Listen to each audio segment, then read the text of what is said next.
You ever tried to talk to people about NASA? Huh. Like banging your head on a brick wall, right? Well, this song is all about that. Sometimes it's best just to keep your mouth shut, right?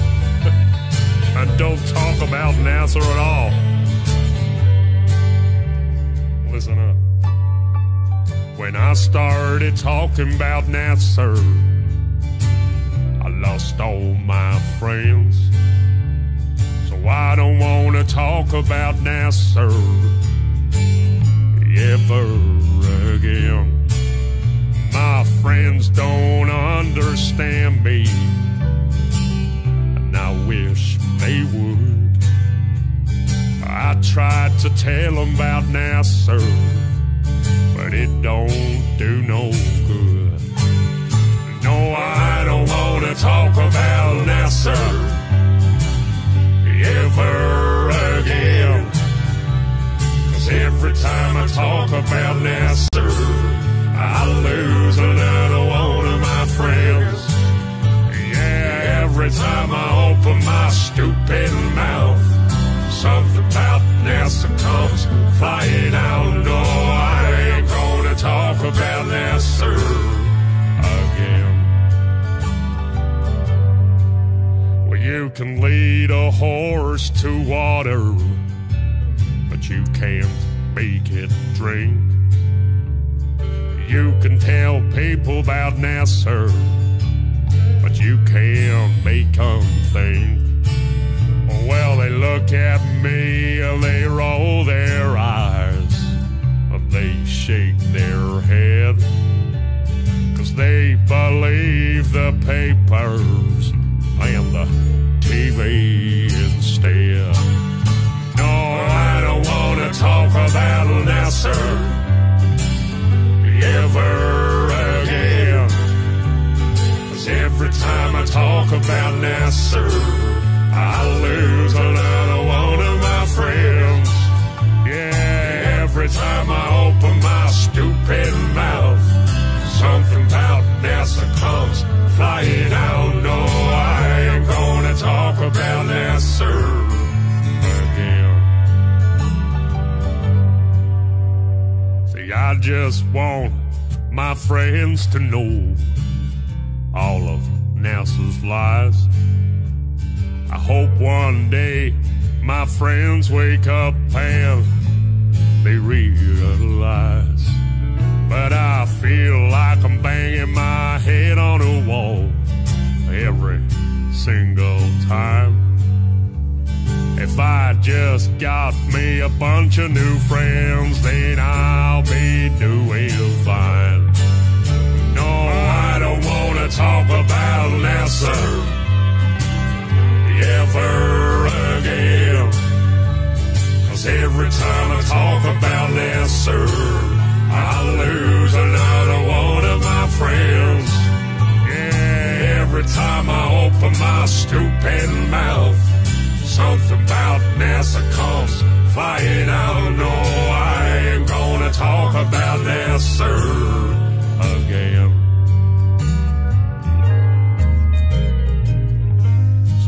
Down to the local bar to meet me a bunch of new friends.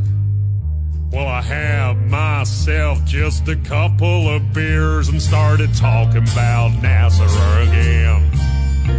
Well, things got kind of ugly, and I was punched to the floor. No, I ain't gonna talk about NASA no more.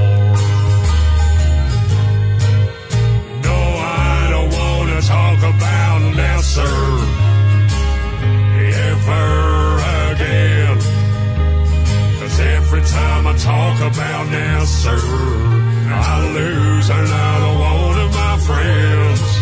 Yeah, every time I open my stupid mouth, something about NASA comes flying out. No, I ain't gonna talk about NASA again. One more time, boys. No, I don't want to talk about NASA. No, ever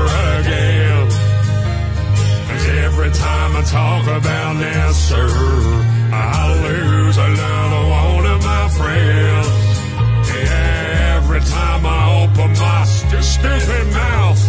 Something about NASA calls. I don't know. I ain't gonna talk about NASA ever again.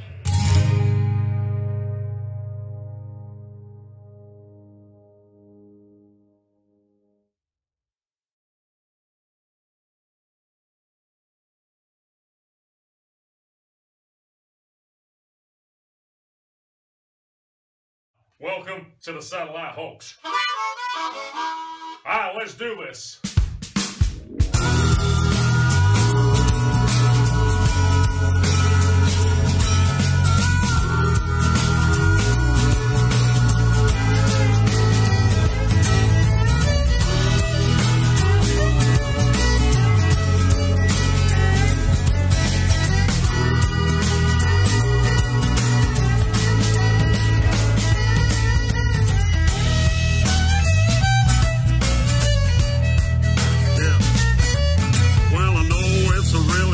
Pill to take when somebody says that satellites could be fake.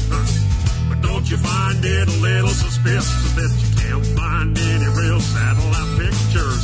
It might be hard to be believed, but maybe we're all being deceived.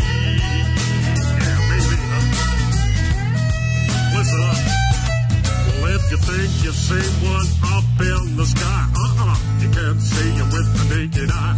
A satellite is about the size of a car, at least 300 miles away. You can't see that far, whatever those dots are to move in the night. I'm telling you, there ain't no satellite. Welcome to the satellite hoax.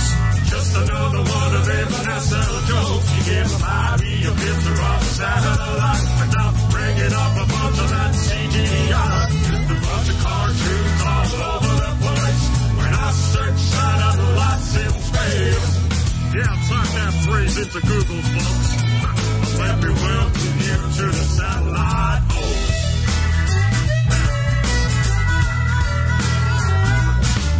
Now, before all of y'all start getting pissed, I ain't saying that satellites don't exist. I'm saying that it's theoretically absurd to think these devices orbit the Earth. 'Cause I've seen them hanging from big balloons. Even Google's doing it too now, man. Have you seen that? Yeah, go check out Project Moon. And every now and then a satellite crashes, but that information never gets to the masses. 'Cause then you find out how these things really work. They're just on balloons, man. They don't orbit the Earth. 'Cause once upon a time, one crashed in Brazil with the balloon attached to its steel. Welcome to the satellite hoax. Just another one of them NASA jokes. You give a baby a picture of a satellite without bringing up a bunch of that CGI. Just a bunch of cartoons all over the place. When I search satellites in space, yeah, type that phrase into Google, folks. Let me welcome you to the satellite hoax.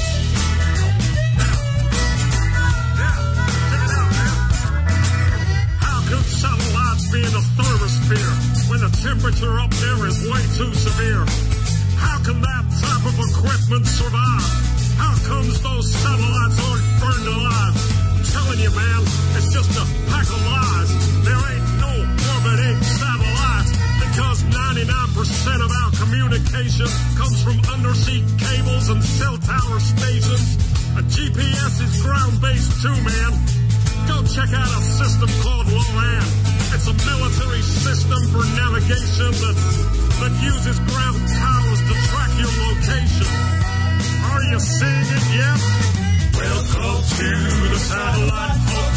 Just another one of them NASA jokes. You give a baby a picture of a satellite without bringing up a bunch of that CGI. Just a bunch of cartoons all over the place. When I search satellites in space, yeah, type that phrase into Google, folks. Let me welcome you to the satellite hoax.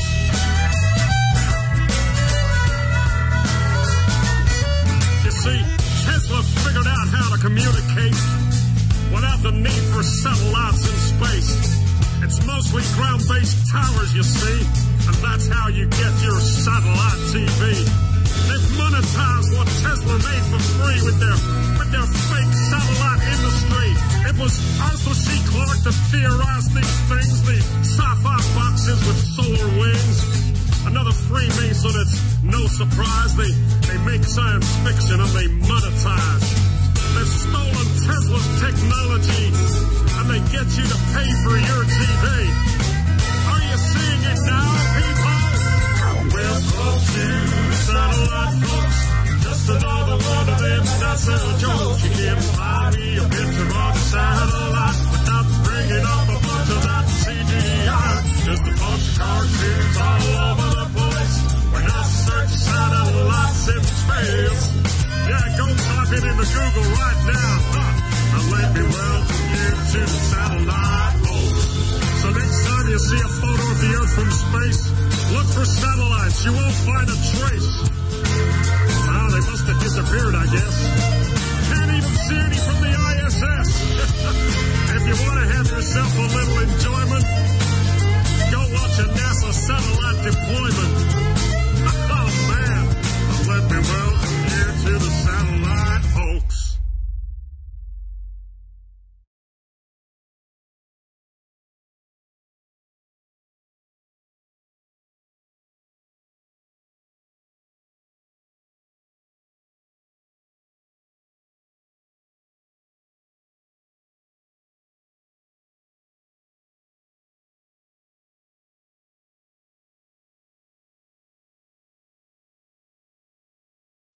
You got a bunch of guys about to turn blue. We're breathing again. Thanks a lot.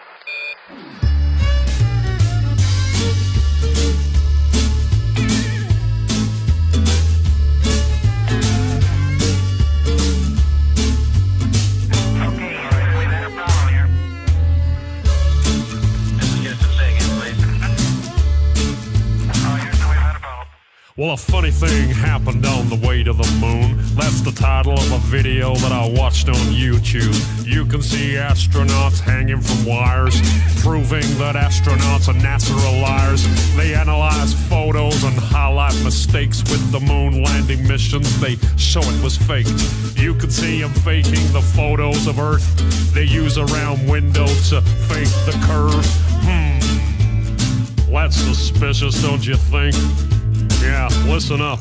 I watched another documentary called Astronauts Gone Wild. Astronaut Buzz Aldrin gets a little riled. All he was asked to do was to swear to God that he went to the moon, but he would not. He was faced with a moon landing denier. Had a chance to show that he ain't no liar, but Buzz decided to punch that dude just for asking him to swear if he went to the moon. That's suspicious. So, do you still believe we went to the moon? Do you still believe what they're telling you? Just connect the dots and pretty soon you'll find out what I found out too. But if you question this stuff, you'll be labeled a loon. You'll be called a conspiracy theory buffoon, but I don't care, man. I'm still gonna make this too, cause I know that we didn't go to the moon. Why don't you swear in the Bible that you walked on the moon? You're the one who said you walked on the moon when you didn't. And how about those moon rocks they gave to museums? And thousands of people did see them. But one museum took a closer look. They soon realized that something's afoot.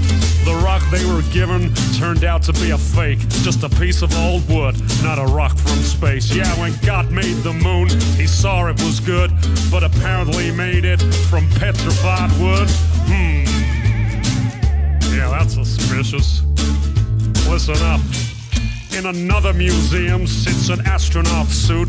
Take a good look at the tread on the boot. It doesn't match up with the prints on the moon. And y'all still believe what they're telling you? Or how about that phone call that Nixon made to the moon that's 250,000 miles away? When I can't get a signal on my cell phone line, I guess phones were better in '69. Well, do you still believe we went to the moon?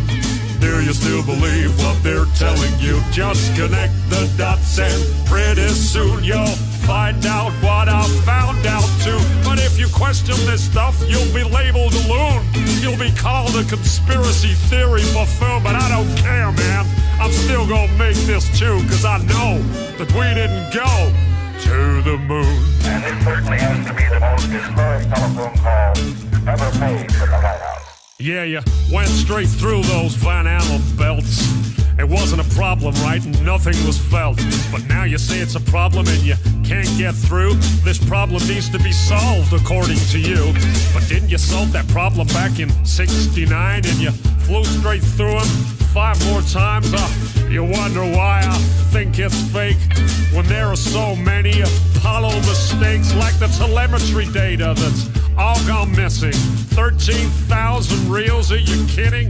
A giant leap for all mankind, but you lost the data and no one can find. Come on, man, are you kidding? Do you still believe we went to the moon? Do you still believe what they're telling you? Just connect the dots and pretty soon you'll find out what I found out too. But if you question this stuff, you'll be labeled a loon. You'll be called a conspiracy theory buffoon, but I don't care, man.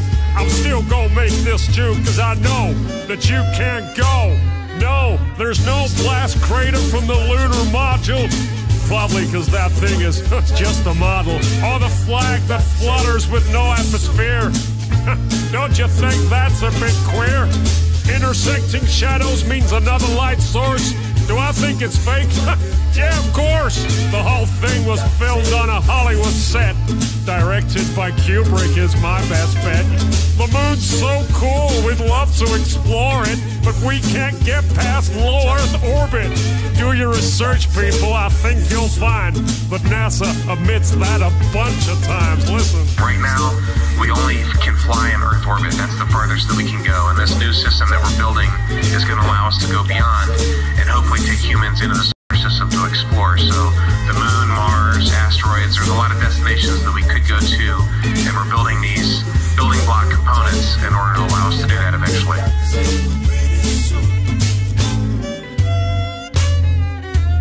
I'd go to the moon in a nanosecond. The problem is we don't have the technology to do that anymore. We used to, but we destroyed that technology, and it's a painful process to build it back again.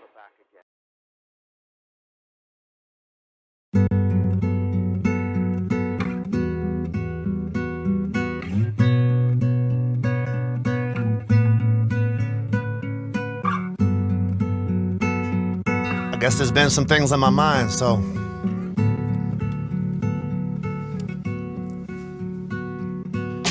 fuck President Barack Obama, fuck his office, fuck his Cheshire cat grin, fuck his promise, fuck all the politicians, fuck Congress, fuck every senator that ever turned his back on us, fuck Dianne Feinstein and fuck Max Baucus, fuck Harry Reid, the Senate leader's cockless, but I fucking loved when the stenographer started talking. I wish that bitch would run for office, for real. Fuck Jay-Z, fuck Yeezus, this arrogant motherfucker actually thinks that he's Jesus. Fuck Rockefeller, both the man and the label, fuck the deal that they made to put some gold on their table, and fuck Rain Man, your inspiration is fake, so you nothing but the puppet for the devil to take, yo. And fuck Catholics, you gonna murder them, ho? Fuck your bad back, mass whack, Lucifer flow, and fuck the Luciferian imagery that you show. Fuck your money and the scars on your soul. Fuck Kesha, fuck Katy Perry, fuck the dark horse that she rode. I see the owl on your album cover, Drake, we know. Fuck Moloch, fuck Bohemian Grove, fuck your blood sacrifice rituals, fuck cults, fuck the Bushes and the Clintons, fuck Hillary most, fuck Don Rahm Emanuel, and fuck George Soros, fuck GMOs, man, fuck Monsanto, fuck the chemtrails and the poisonous airflow, fuck eating food the transhumanists grow, and well, fuck you if you don't know, so fuck harping, fuck weather warfare, fuck a 5-vortex tornado that Joplin had there, fuck Sandy Hook, fuck the lies, fuck all the crisis actors acting at the Boston finish line, fuck martial law, fuck checkpoint shit, fuck illegal suspension of posse comitatus. I guess fuck everything that our founders taught us. Fuck throwing guns in the garbage. Fuck your roundups, fuck your amendments to the Second Amendment. Fuck NDAA and your government prison. Fuck the Federal Reserve and the money they printing. Fuck the monetary slave system, check it. Fuck the FBI, Federal Bureau of Lies. Fuck the NSA and fuck their spies. Fuck the Pentagon, fuck the CIA from behind. Fuck everything that's ever been classified. Yup, fuck the IRS, fuck Lois Lerner. Fuck Holder and the guns, he's running over the border. Fuck drones, fuck torture, fuck waterboarding. Fuck the American Homeland Security disorder. Fuck FEMA camps and the FEMA region governors. Fuck the guillotines they have in storage for us. Fuck BP and their oil exploding. Fuck 9/11 and the stories they told us. Fuck Building 7 imploding. Fuck the militarization of all our police forces. Fuck warrantless door-to-door searches. Fuck the system and fuck how they hurt us. It's like we talking but they never heard us. Fuck the New World Order. Fuck the petrodollar. Fuck the UN. Fuck NATO. Fuck all of it. Fuck the Trilateral Commission larcenists. Fuck blaming Al-Qaeda when the West started them. Fuck false flags. Fuck all the talking. What the fuck ever happened to talking? Fuck flossing. Fuck the superiority complex that we lost in. Fuck Miley Cyrus. Fuck abortion. Fuck FISA courts and fuck they closed doors and fuck the justice system. Fuck lawyers. Fuck Bank of America. Fuck JP Morgan. Fuck Blackwater and they wannabe soldiers. Fuck Black Ops, DARPA and all of they programs. Fuck Dick Cheney and fuck Rumsfeld too, man. Fuck Chertoff, the TSA scanners and groping. Fuck the police state growing here in the homeland. Fuck biochemical experimentation. In other words, fuck vaccination. Fuck color of law, fuck implied consent. Fuck wherever the Haitian earthquake money went. Fuck the EPA, fuck Fukushima. Maybe Edgar Casey was right, I guess we'll see, huh? Fuck John Corzine, fuck Wall Street. Fuck CNN, Fox, fuck MSNBC. I guess fuck Ambassador Stevens and fuck his embassy. And fuck the Muslim Brotherhood beheading all their enemies. Fuck the American regime change policy. Pardon me, I mean fuck our gift of democracy. Fuck order out of chaos. Fuck the Freemasonry. Fuck Skull and Bones. Fuck your secret society. Fuck 322 and your 33rd degree wizardry. Fuck you for destroying what my ancestors gave to me. Fuck a short beat. Keep listening. Fuck hormones in the beef, pork, and chicken. Fuck DNA manipulation. Fuck leaving trillions in debt to our children. Fuck putting fluoride in the water we drinking. Fuck the millions of homeless left freezing. Fuck any other option but to feed them. Fuck the VA hospital budget restrictions. Fuck homeowner association evictions. Fuck state and federal for-profit prisons. Fuck the Hollywood Bin Laden mission. Fuck Madoff and his fucking investments. Fuck fucking children off ads on the Craigslist. Fuck credit cards and fuck their interest. Fuck more challenge disease symptoms. Fuck the Saudi Arabians for how they treat women. Fuck the sheiks and fuck their kingdom. Fuck the deal Henry Kissinger give them. Fuck Henry Kissinger and fuck his wisdom. Fuck Zygmunt Brzezinski's strategic vision. Fuck one world religion. Fuck Zionistic globalism. Fuck the Illuminati. Fuck their symbolism. Fuck their pop culture mass hypnotism. Fuck Lil Wayne and fuck Cash Money. Fuck every single insurance company. Fuck marketing. Fuck poverty. Fuck the erosion of our national sovereignty. Fuck humanity's unnatural apathy. Fuck Abercrombie. Fuck Berkshire Hathaway. And fuck you if you're mad at me. Yup. Fuck implantable RFID chips. Fuck human trafficking. Fuck sweatshop management. Fuck Foxconn. Fuck their suicide nets. And fuck Apple for their silent compliance in it. Fuck the suppression of human history. Fuck the glaringly obvious contradictory imagery. Fuck NASA. And fuck their secrecy. Fuck Pfizer. Fuck Merck. Fuck patent supremacy. Fuck the exclusion of natural remedies. And the same goes for Tesla's technologies. Fuck the abuse in adolescent psychology. Fuck Ritalin. Fuck Adderall. Fuck amphetamines. Fuck the overprescribing in all of psychiatry. Fuck the pedophilic archdiocese. Fuck symptoms of acquired immune deficiency. Fuck cancer and fuck HIV. Fuck me. Fuck the assassination of JFK. Fuck anybody that ever got in the way. Fuck Richard M. Nixon and fuck his Watergate. Fuck all the Bilderbergers and fuck the G8. Fuck Christine Lagarde. Fuck her monetary funding. Fuck never standing for something. Fuck abandoning your brethren. Fuck Bel Air. Fuck the Hamptons. Fuck what happened to Breitbart and fuck accidents happen. Fuck burning Chris Dorner alive in the cabin. Fuck the Albuquerque police murdering people for camping. And fuck the Albuquerque police captain for backing him. And fuck his retraction. Fuck words men speak with their actions. Fuck the corporations illegally persons. Fuck feeling totally worthless. Fuck planned obsolescence and everything that you purchase. Fuck empty wallets and fuck empty purses. Fuck no jobs in the city for workers. Fuck the local political circus, it's not working. Fuck Halliburton. Fuck preferential government contract distribution. Fuck ethical confusion. Fuck that, they know what they're doing. Fuck class, it's cool to be stupid. Fuck the Common Core curriculum movement. Fuck budget cuts to art and music. Fuck not knowing words and how to use them. Fuck passively ignorant students. Fuck parents too busy to tutor them. Fuck the collapse of the family unit. Fuck the Aurora, Colorado shooting. Fuck the global warming myth. Fuck the inconvenient truth surrounding it. Fuck the companies that position themselves to make money off of it. Fuck carbon offsets for profit. Fuck Al Gore's obnoxiousness. Fuck the Matrix and fuck being lost in it. Fuck heroin and fuck Oxycontin. Fuck Dennis Rodman and fuck Michelle Bachmann. Fuck Google Glass for always watching. Fuck scheming and plotting. Fuck dying old alone and forgotten. Bones growing mold in the coffin. Fuck being too hard to soften. Fuck being too cold to blossom. Fuck the Californication of Austin. And fuck the death of Philip Seymour Hoffman. Fuck what they did to Michael Jackson. Fuck predatory Scientology brainwashing. Fuck still being over in Afghanistan. And fuck the UN Agenda 21 plan. Fuck not learning from our mistakes when we make them. Fuck kicking the same damn can down the road again. Fuck being cattle, fuck our controllers. Fuck letting these motherfuckers control us. Fuck dying young, but fuck getting older. But there's a lot to love. But there's a lot to love.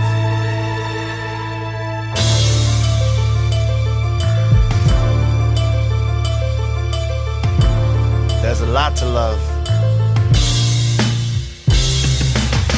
I love the innocence in a newborn's laugh. Love the thought of being a newborn's dad. Love every baseball game I ever had. Love the gravel and the grass. Love the strawberry shafts that my grandmother had. I love the old cowboy hat on my gramps. I love hearing him when I was at bat. I love the wrinkles on the back of his hand. And I love that I was there on the day that he passed. I love the freedom in women when women dance. I live optimistic romance. The magic it captures when you live in the moment. I love thanking the soldiers, welcoming them home again. I love the smell in the air when the rainstorm coming. Love playing with my sister and her easy bake oven. I love shrinky dinks. I love to color them. I love the tender touch of my mother's skin. I love that she stayed when my dad was a runner. Love having a younger brother. Love building forts out of leaves, out of lumber. Love learning how to be men together. Love the bond that we built forever. Love playing the games on the Sega, but we were Super Mario Brothers when we got the Nintendo. I love to think that we are still. I love Stillness Speaks by Eckhart Tolle. I love the way the pages made my eyes so open. I love the kindness of strangers when their hearts open. I love never stopping hoping. I love the thought of where we go when it's over. I love honoring another's culture. I love sponsoring the notion that there's honor in culture. I love to make fun of Van Coulter. I love lemongrass soup when the weather gets colder. I love the view of the lake from my porches. I love being okay that I don't drive Porsches. And I love that my baby also knows what's important. See, it's important that I love and support her. And I love that we fell in love when we were poor as a pauper. I mean, we couldn't be broken, no joke, but I love that it never broke her. I love that we still grow closer, and I thank God every day for the opportunity He made for me to know her. I love music. I love the symphony that plays in your brain when you listen to it. I love the effect that it has on a human. I love that it heals us better than drugs do. Love the rhythm a heartbeat beats to. Love being in audiences that Jeff Tweedy sings to. And I love Jack White without the racking tours. I'd love to see Garth Brooks go back on tour. He's been a friend when I've been in low places before. I love the thunder rolls, but I love the river more. I love the architecture of the Hollywood Biltmore. I love buildings that were built back when we built more. I love waking up each day to find out what I'm still here for. Love the comedy and tragedy. And I love when I pointed out that everybody gets mad at me like I love Wilford Brimley before diabetes. But I hope his infomercials help him pay for his surgeries. I love getting harassed by the Target security. I love that my jacket makes them follow me. I love hearing my description on their walkie-talkies. I love letting them search me while our manager watches. I love hearing them say, pardon me, please accept my apology. I love the vulnerability and humanity, honestly. I love using my TV to argue with Sean Hannity. I love fantasizing about back smacking him hard-handedly. I love the blessing of the food in my pantry. I love finding a begging veteran and handing him 20. I love that he was really ready to go die for my country. I love the feeling inside when he cried and he hugged me. I love that there were angels among me. And I love that they love me. I love their conversations. I love their company. And especially I love it when they come say what's up to me. I love Archangel Michael and I love what he's done for me. I love doing theater in college. I love the energy created in a building of knowledge. I love the lessons in the building of knowledge. I love that you can live forever and never know all of it. I love halibut. I love smoked salmon fish.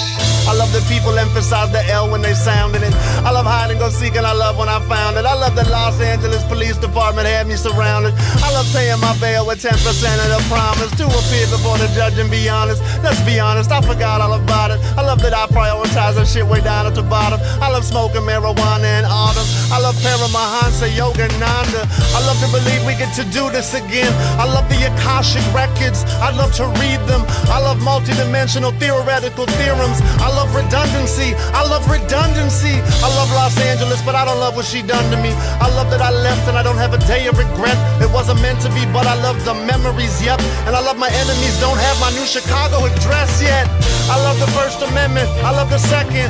I love the Third, Fourth, Fifth. I love the Seventh. I love the 6th, 8th, 9th. I love the 10th. I worship at the Church of the Constitutional 10 Commandments. I love the rest of them too, but they wasn't as dramatic. I love Minneapolis. I love it, gotta have it. I love Chicago too, but it's second on my love list. I'll forget this. I love all the Midwest. I love the tobacco smell when the split lit. I love the music the Second City Audio Machine did. I love nachos and cheese dip. I love knocking back a few double bottles of the cheese whiz. I love it, it's been 11 years since my last sip. I love that my sobriety's lasted. I love that my old friends think I'm less of a bastard. Now that I put down the jack and put down the captain, I love laughing.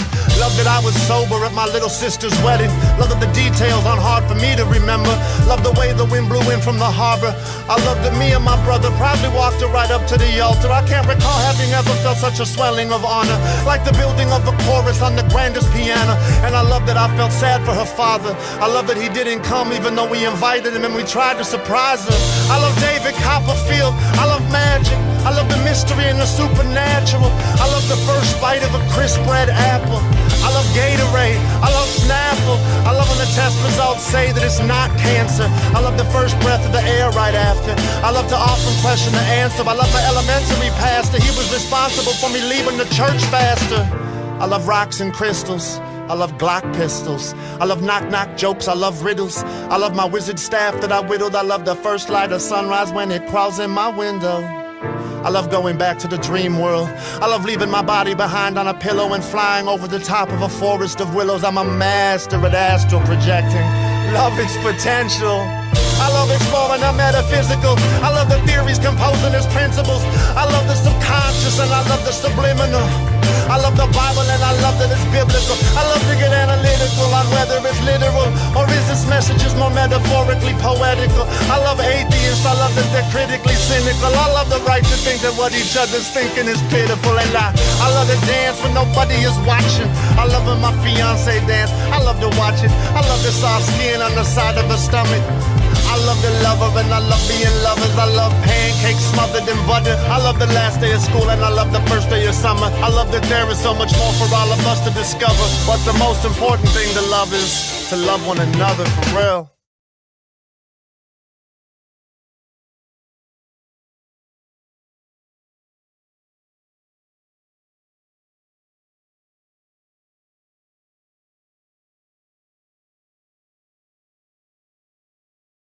Journal.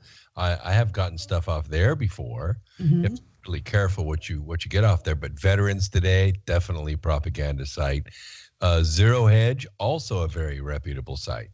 That is a reputable site. There's quite a few of them. I like Cop Block, Police the Police, Free Thought Project, all banned from Twitter and Facebook. Did you know that? I didn't know that, but I know that Facebook took down 800 sites, and they were almost exclusively conservative-leaning sites. Exactly. We do have a caller calling from Canada. You want to take the call? Sure. Hello, Canada. You are on the air on Quantum Connections with Lucky and Brooks. What's on your mind? Hi, Lucky. Hi, Brooks. How are you? Great, thank you. My name's Brian. I'm in Niagara Falls. Oh. Well, that's not really Canada, Yeah. hey? It is. Oh, no, the edge. Yeah, it's totally the edge. But, so what's on your mind? I just got a quick... so I just tuned in, and I just gotta ask, do you guys honestly believe that the government has your best interest at heart? No government does. Which government? I mean, we have two governments. We have the one we elect, and then there's the other government that writes all the rules and laws and collects the taxes and, you know, takes all the enforcement actions against us. I definitely think that government doesn't have our best interest at heart, and we have no representation in that government. Is extraterritorially abducted and taken to another question for investigation. The U.S. has ended that practice, but it's still practiced in many countries around the world, and in particular Saudi Arabia. President Trump has gotten a first-hand look at the damage inflicted by Hurricane Michael. The president and First Lady handed out water bottles to people affected by the storm, toured damaged areas with local and state officials. Florida Governor Rick Scott and the president spoke about the giving nature of the community.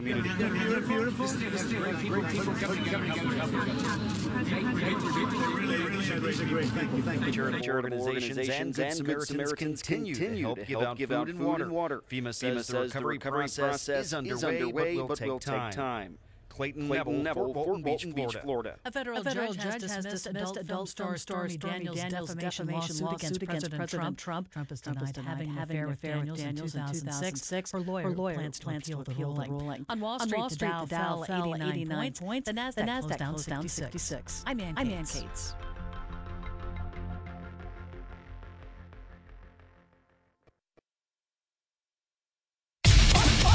This is the Truth Frequency Radio Network. TFR. Truth Frequency Radio. Astronauts to the moon.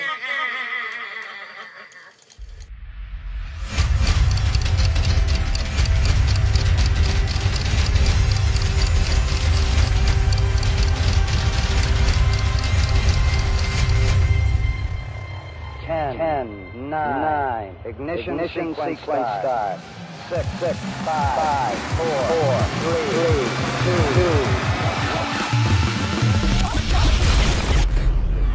2. Get off track here, but I feel like we're in the Truman Show. We're strip it up. Welcome to reality.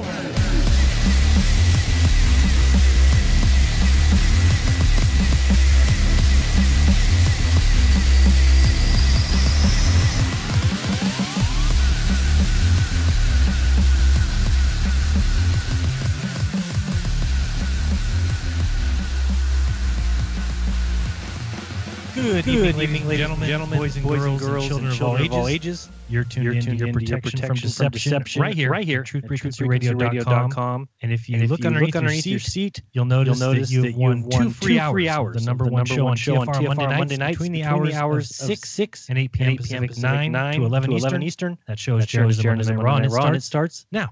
I'm your host, Jeranism, and my co-host tonight is the highly esteemed, hotly debated Dave Weiss. Dave, how are you doing this Flat Monday? Doing super fantastic. Thanks for asking.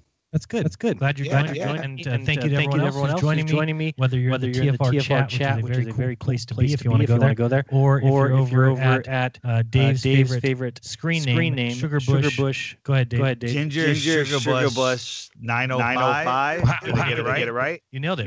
You're at simulcast in that chat as part of the Sugar Bushwhackers.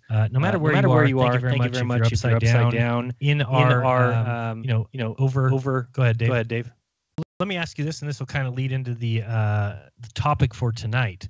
We already have a call. You want to take a call this quickly? Didn't even open up the phone lines. Let's see who's there. You're on with Jeranism Monday Raw. Who's this? Where are you from? Okay, that's why we don't take calls at the beginning of the show. So, to get into our topic tonight, Dave, how big of a deal do you think the faking of the moon landings is or was? They faked the moon landings? Believe it or not, it is not real. Man has never been to the moon. I think that it is a massively spinning ball. Without it, I think Flat Earth would have taken over already. I agree. And I think if you really start to think about it, and we'll talk about it a little bit tonight, all the reasons why NASA can never admit that they faked the moon landings. It's something that is not even possible. And so I want to talk about a few of those and then shoot those off you, Dave, and see what you think. But one of those things is their connection with Russia, right? So if they fake the moon landings, how are they going to come out and say we faked it? It just could never happen, because what you've done there is you would either be making a disgrace of the Russians. And what really happened, if you ask me, in my opinion, what happened is both countries got to play off the event. So if you really think about it, Russia had the first animal in space. They were the first ones to orbit Earth. They were the first ones to supposedly have a satellite with Sputnik. They were the first ones to have a human being in space with Gagarin. So they got all these accolades of that. And then the United States got to go to the moon.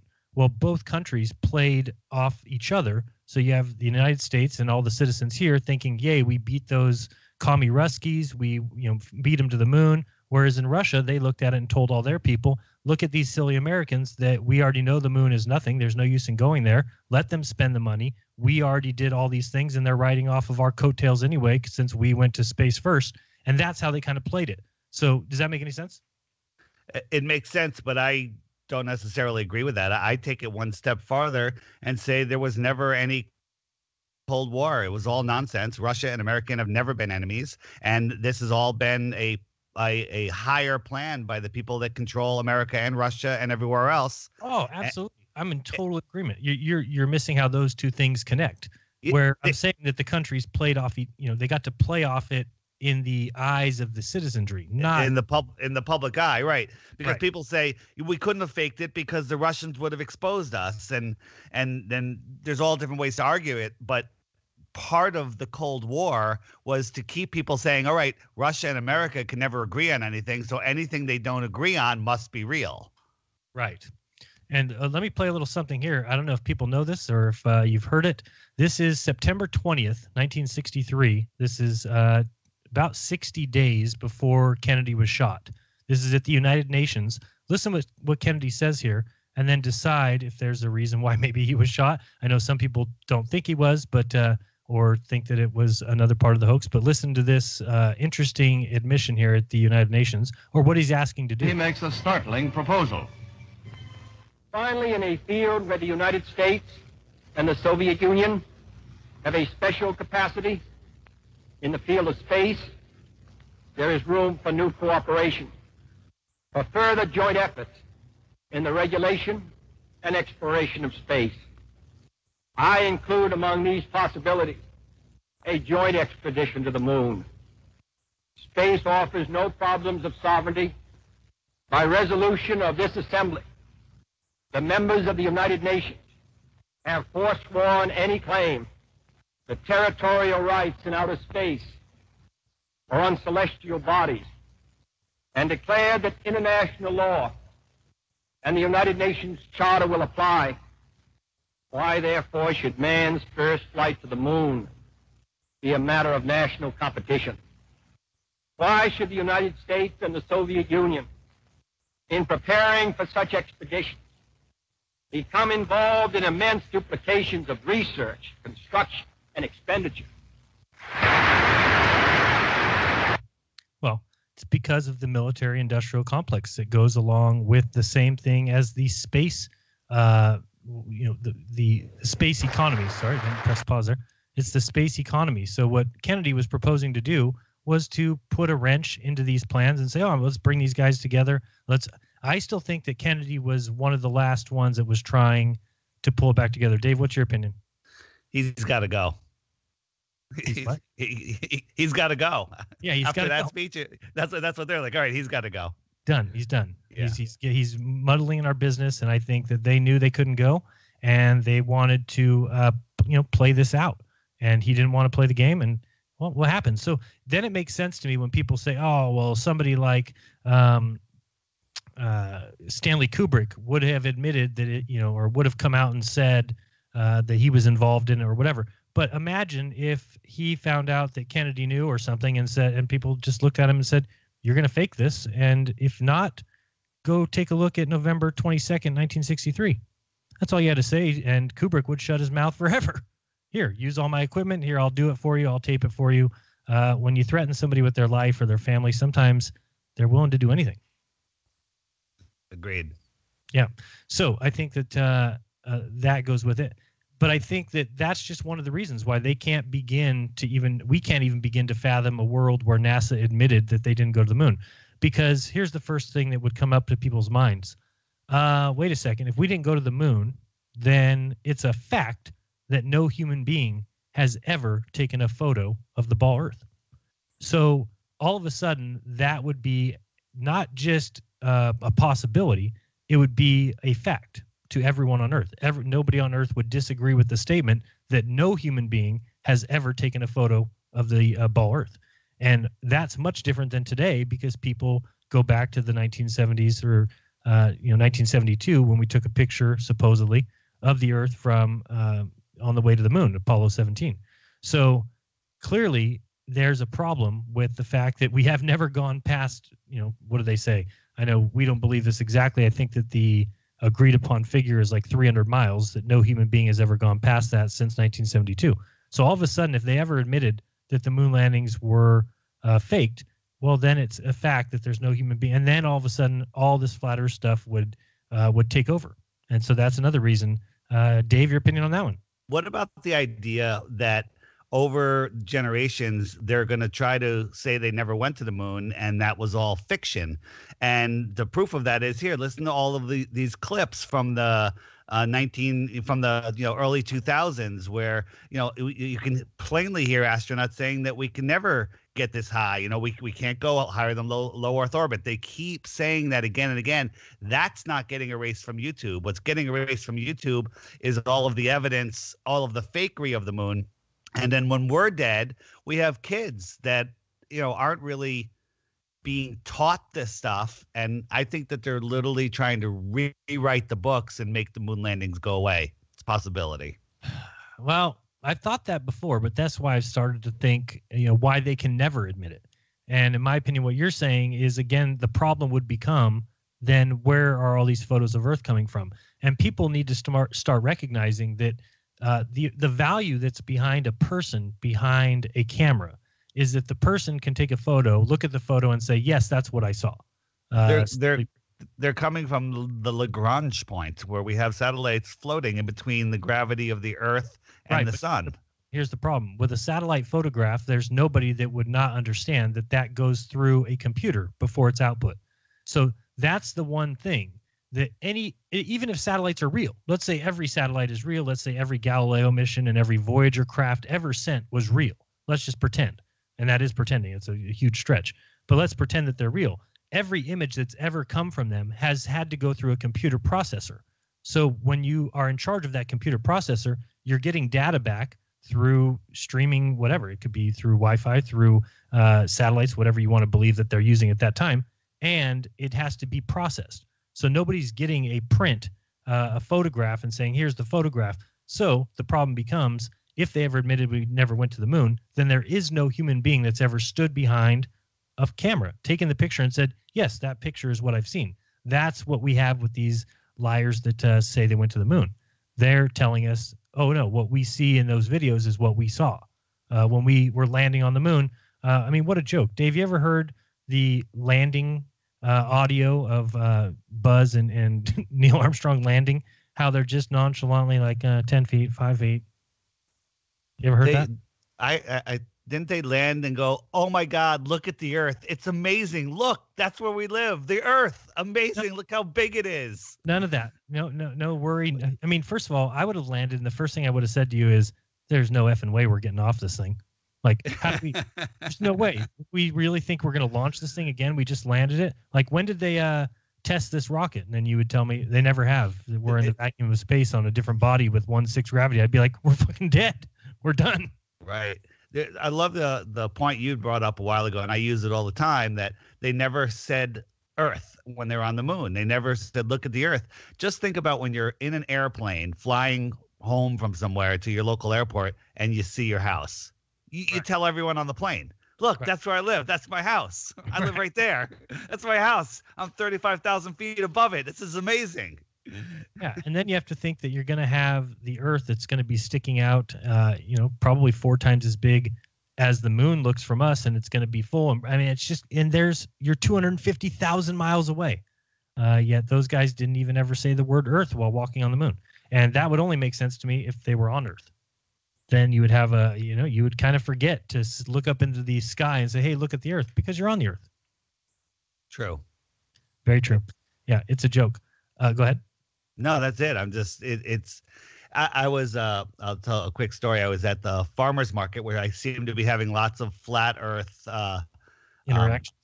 interactions. So there's this one lady that I told the story on the podcast, and we were talking flat Earth. I was talking with a friend, and she overheard, and so I schooled her on flat Earth, and then 2 weeks later I go back, I see her again, and she's like, "Oh, I don't believe it because I've been indoctrinated my whole life that it's a ball, so it must be a ball." Following week, her daughter, 12-year-old daughter, she goes, "You won't believe what happened." My 12-year-old daughter said, "Hey, Mom, did you ever look into the flat Earth? Because I think the Earth is flat." So now she's totally looking into flat Earth. So this weekend, I get there. I walk in. It's a rainy farmer's market. And she has two older gentlemen standing there. And she looks at me. She goes, "Hey, flat Earth." I happen to have a flat Earth big map on my hoodie. And the two guys, they kind of laugh. And just laugh like, "Oh, that's funny." And then they looking at my shirt. They go, wait a minute. What? And I said, "Look at my shirt. Flat. This is where you live." And that was going to be the end of it. We got into a 10-minute conversation, and the one guy's argument was, I'm getting to the part that goes relative to our story. He goes, "Well, his daughter also brought up flat Earth, so the kids are asking their parents about flat Earth. That's good news." He goes, "My daughter brought it up, and I said, honey, if you use logic, because if you watch a boat go out over the ocean, it disappears from the bottom up. And I totally said, if I show you that that's wrong, I can show you that you're under mind control and how that's wrong." And I explained P900 and the whole deal. And he's like, "That's interesting. That's interesting."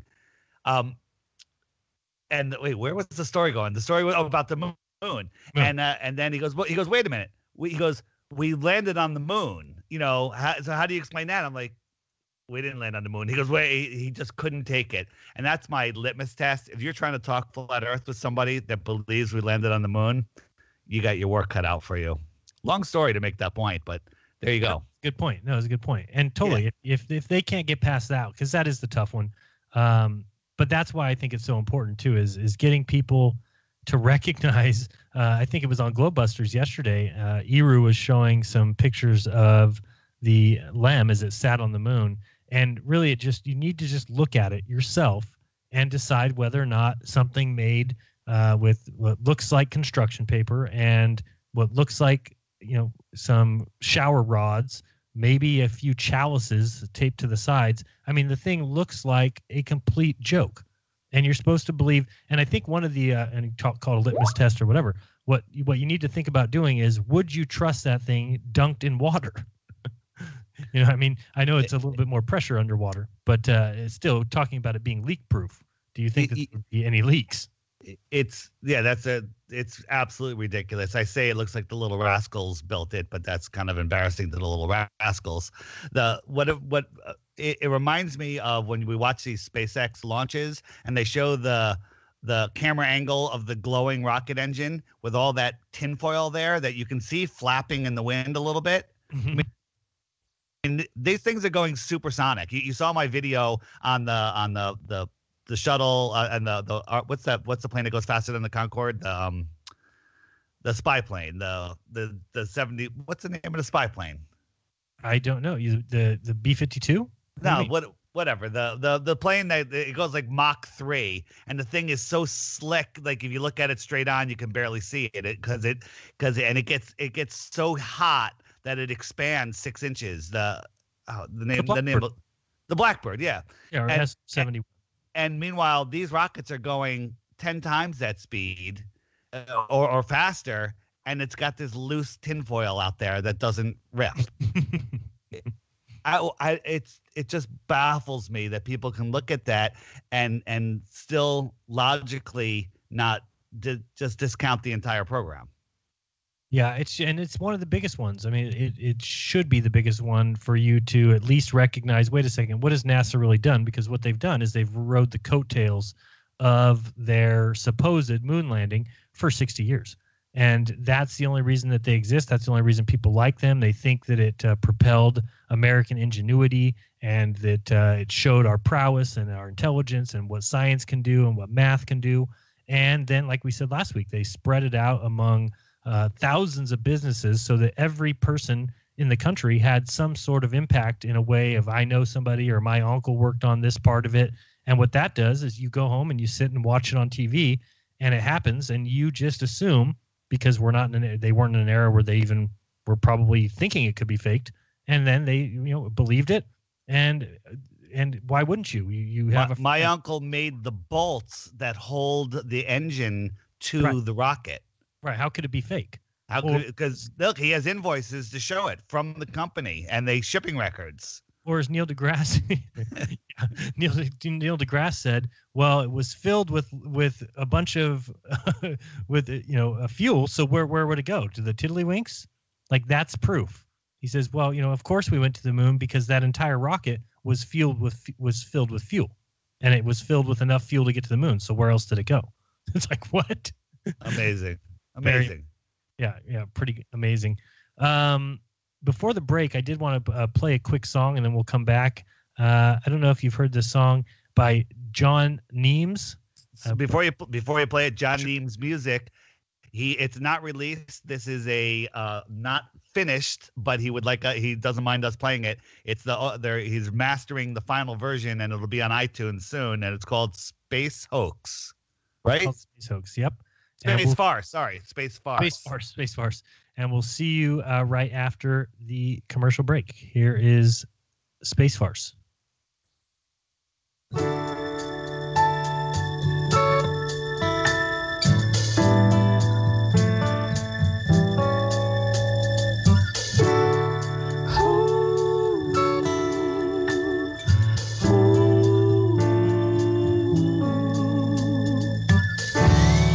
Hey, boys and girls, there is no outer space. We're on a flat world.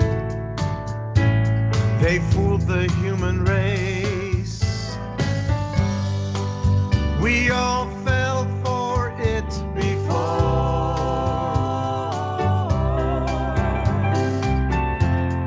No one should buy it anymore.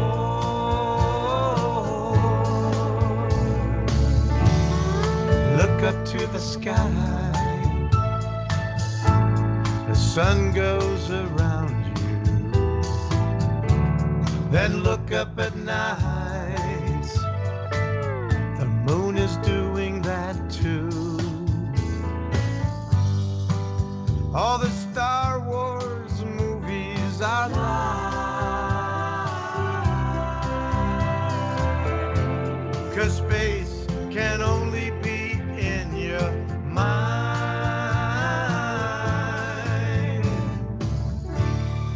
Space is a farce. There's a dome over us. NASA is a lying Freemason gang. Space is a farce. The earth was created for us. There was no Big Bang.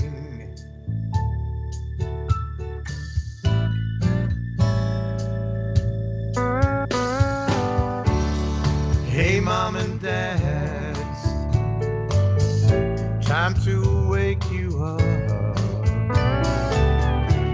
You see you've been had and programmed long enough. We all fell for it before. And no one should buy it anymore.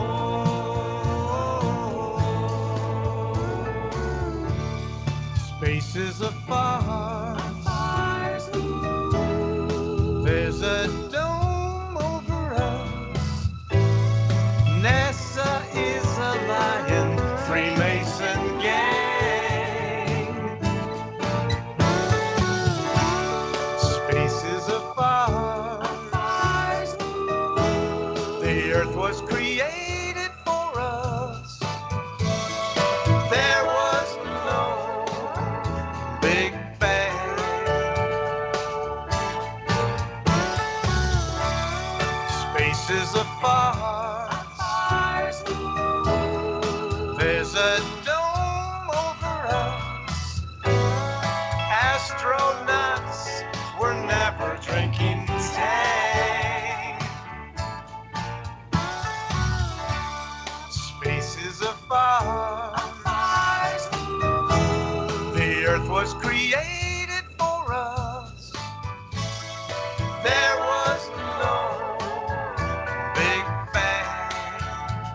Space is a farce. We were created, yeah.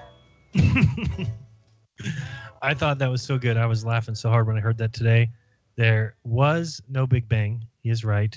And the astronauts never drank Tang. Well, they may have drank Tang, though. That's the thing. They may have drank Tang, but they certainly didn't do it very far from Earth. But I think they may have drank Tang. Anyway. So, hey, moms and dads, don't go anywhere, because when we get back, we're going to talk a little bit more moon landing. But what I want to know, too, is if anybody out there wants to call in and tell me why they believe that we went to the moon. I would love to hear that. Why is the moon landing the only thing that's gone backwards, or at least NASA and technology as far as space travel? Why is it the only thing that's gone backwards, and not just slightly, but more than anything else in history over the last 60 years? Give us a call. Check out John Neem's music on iTunes. We'll do that when we get back. Plenty of songs. Nobody hears us. All right. Give it back. All right.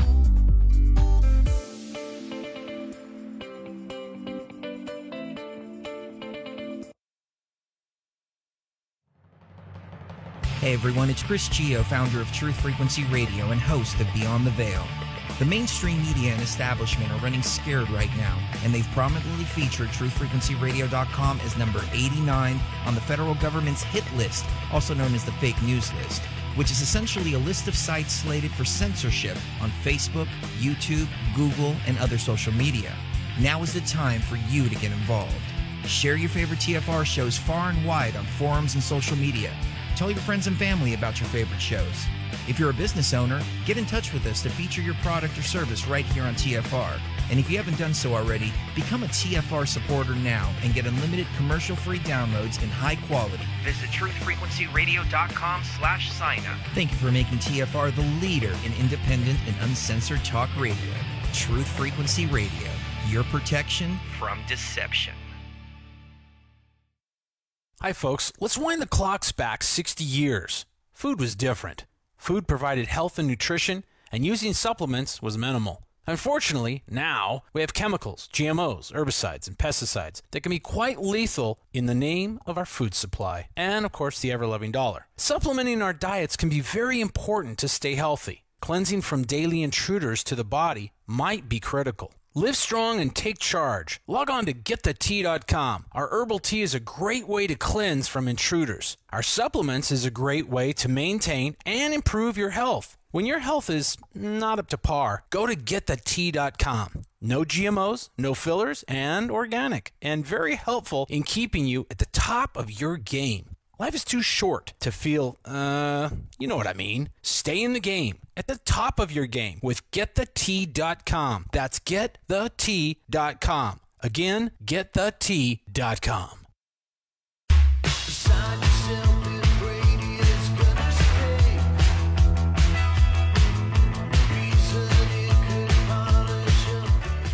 Hey everyone, this is Phoenix of Phoenix Rising Radio, inviting you to join me every Tuesday and Thursday evening, 7 p.m. to 9 p.m. Eastern, as we cover what is happening within the collective matrix of our experience: geopolitical, economic, alternative health, earth changes, and the esoteric. Now is the time to lift your mind higher. Now is the time to rise above. So be sure to listen to Phoenix Rising Radio every Tuesday and Thursday at 7 p.m. Eastern Time, right here on TFR.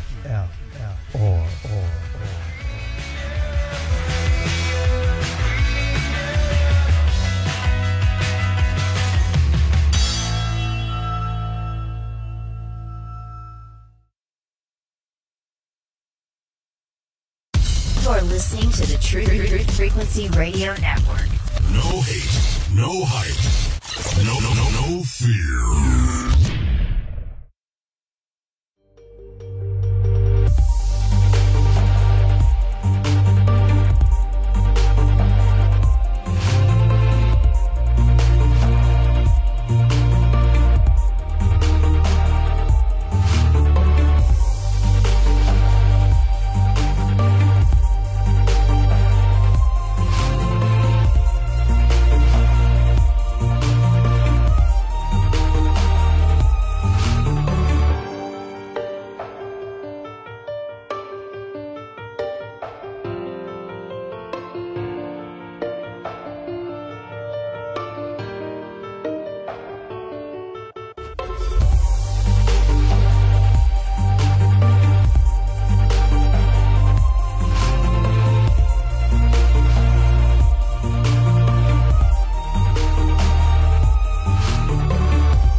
Welcome back. You're listening to Jeranism Monday Night Raw.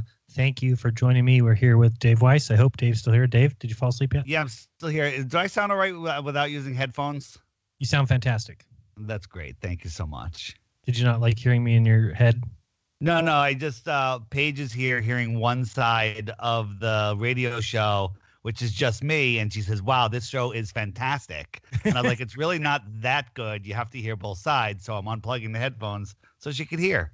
All right. Well, shout out to Paige. Paige, how are you? I heard you did a little flat smacking yourself. So thank you very much for joining that group. Dave, you want to tell us about it? Which flat smacking at the music festival? Or yeah. You said you started to talk to some people.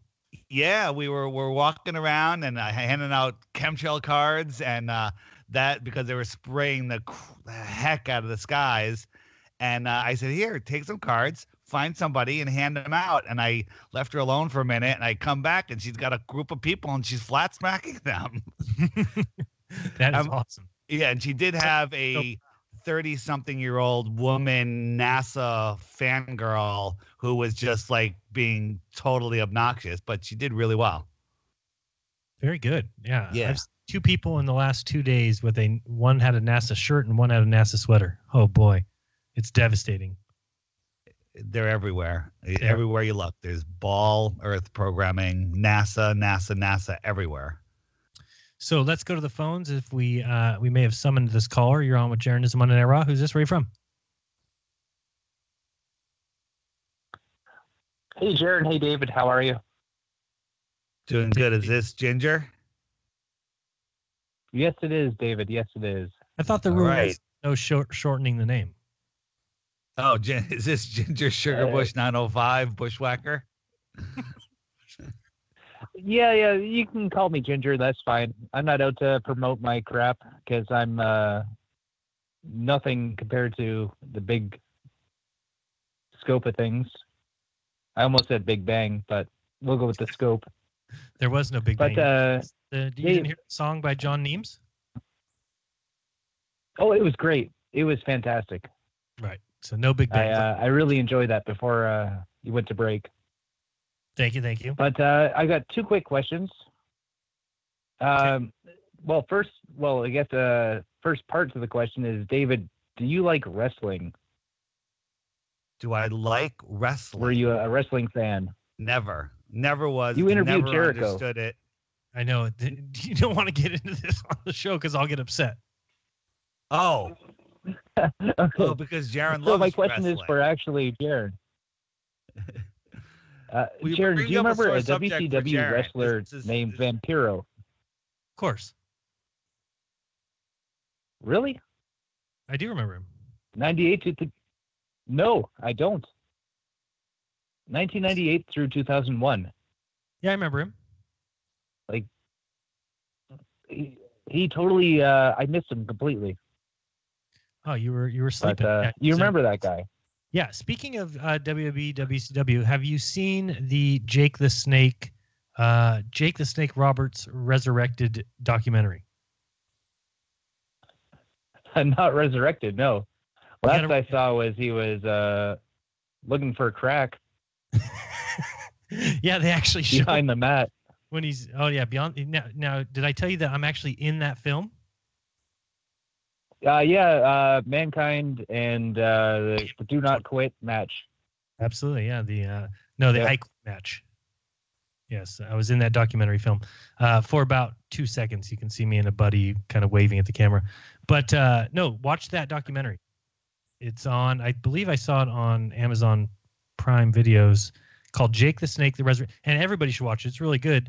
If you like wrestling, you'll love the documentary. But yeah, I definitely recommend it. Did Diamond Dallas Page fix him up? Well, how do you know Dallas Diamond Page is involved in this if you haven't heard of the documentary? Because I know DDP helped out Kevin Nash not Kevin Nash, Scott Hall. Yeah, Razor Ramon. There you go. That's what the documentary's about. Yeah, it's about Diamond Dallas Page. Oh. He's got some yoga program. I can't remember the name of DDP Yoga, I think is what it's called. And yeah, he saves kind of Jake the Snake's life Jake the Snake's like 300 pounds, and then goes through a transformation, ends up about 240 or so. Same thing with Scott Hall. Scott Hall was ready to die. I mean, the guy was in a wheelchair, just had given up. Oh. DDP said, "Come live at my house," and after like 6 months or a year, he's back on his feet. Great documentary. Anyway, I know it has nothing to do with the show, but if people enjoy, I'm sorry, they will like it. And if you don't know who Jake the Snake and Roberts the Vampiro thing, and Dave, do you not know who Jake the Snake Roberts is? I'm afraid I'm going to take the fifth on this one with both of you because I don't want to cause problems. But you got to know Coco Beware if you don't know Jake the Snake. You guys are all right. All right, I'm in. You guys are speaking French to me. I don't know any of this. And this upsets Jeran because he's such a big wrestling fan, and I keep getting on with these wrestling shows with these big wrestling guys, and Jeran says I never invite him and steal all his material. So all of that is true. All of that is true. No, what is true is that Chris Jericho, and yeah, he did steal my material in the way that he said, "What do I say to him?" And I'm like, we'll say Raw is Jericho. I mean, say that Flat Earth is Jericho, which he did, and he thought that was funny. But yeah, I was kind of upset about that. And then who else have you been on with? You've been on with Conan. You know that you've heard that one, right? Ginger. He's a wrestler. He was a WCW wrestler. And who else was on that show? I think he was on with Juventud Guerrera. Weren't you on with him too? Yeah, and they had me record some intros recently, so they keep playing them in their shows. So it's good. Flat Earth is out there; it's everywhere. It's good, and Jericho surprised me. He actually listens to you. He's not. I have to just say, no, he didn't. I have such a low opinion of wrestling, but Chris was one of the best receptive interviewers I've heard, and not just with me, with anybody. He asked a question and he listened to the answer, and then he's like, "Okay, you got me there. Let's go to the next point." And he didn't. I just thought he was very receptive. That's my opinion. Maybe I'm blind.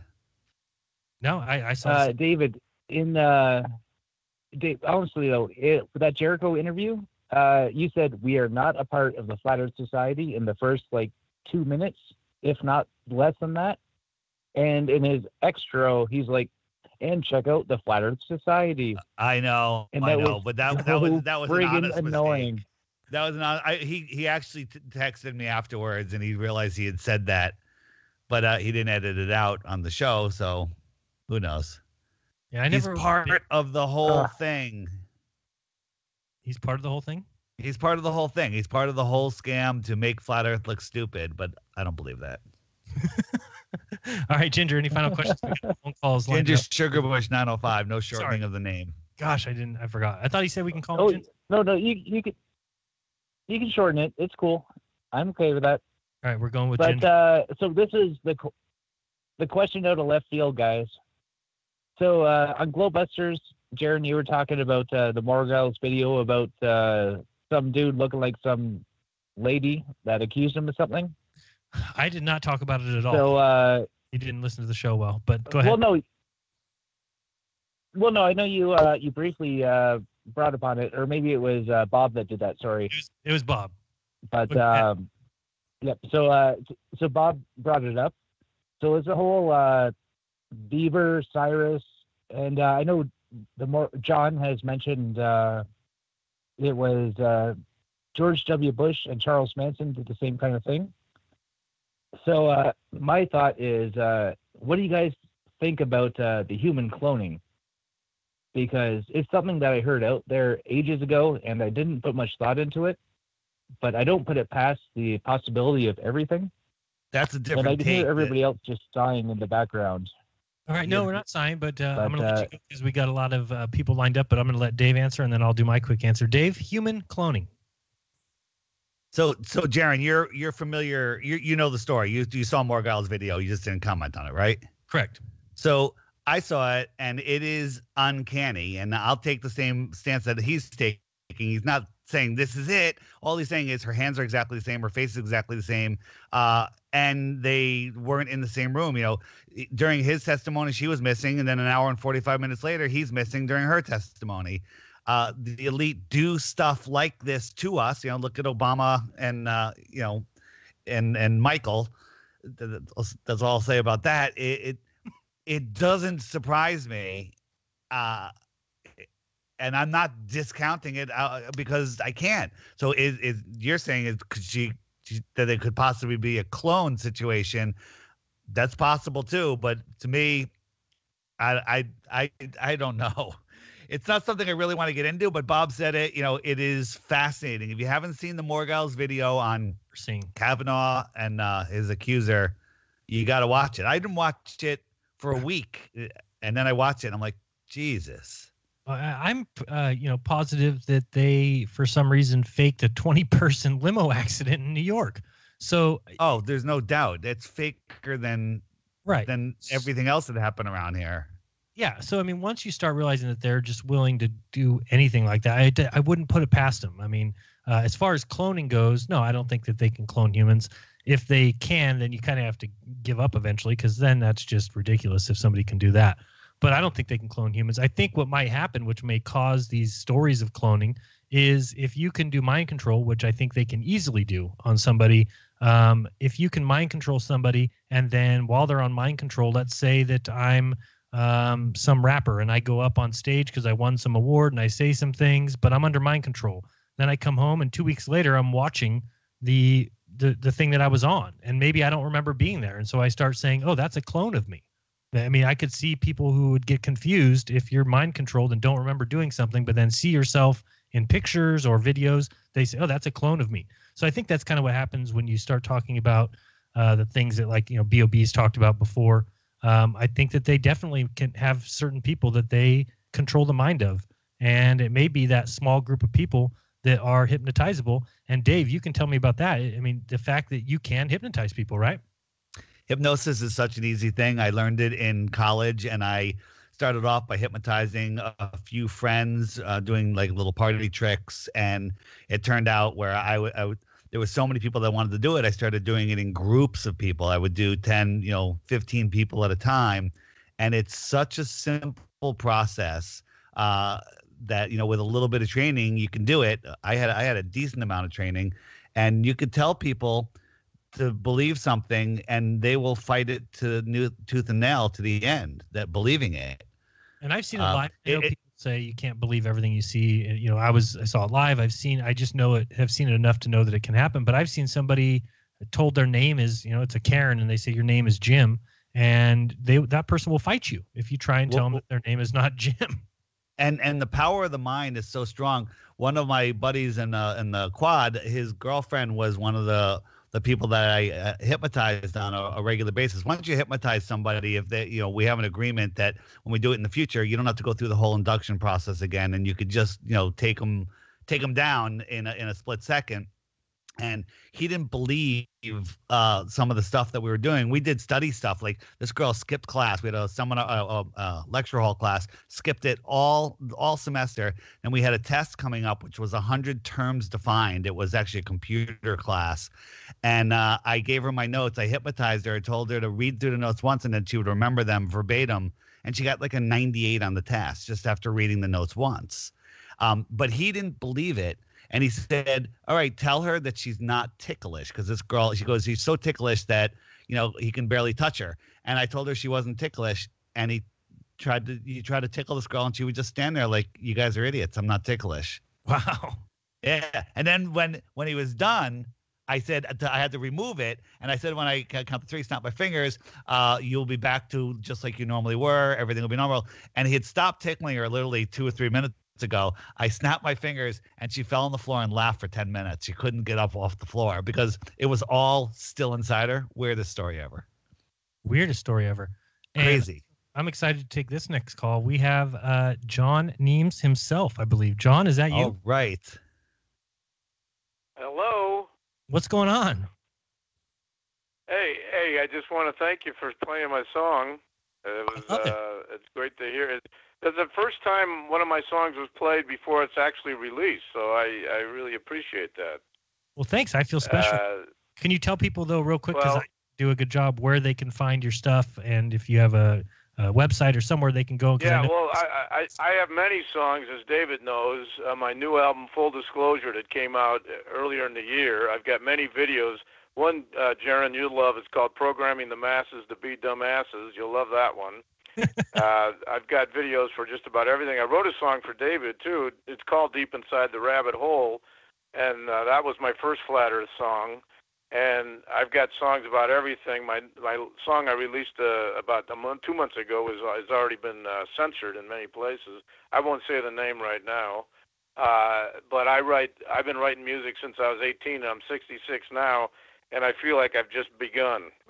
John, you can say the name of the song. We're on TFR. You can say anything here. You say the name. Okay, the name of the song is "Living in the USA," and apparently they don't like the truth. Truth is not hate speech, by the way. I don't use any profanity. If David wants to pull that one up and play that one, you'll love that one more, in fact.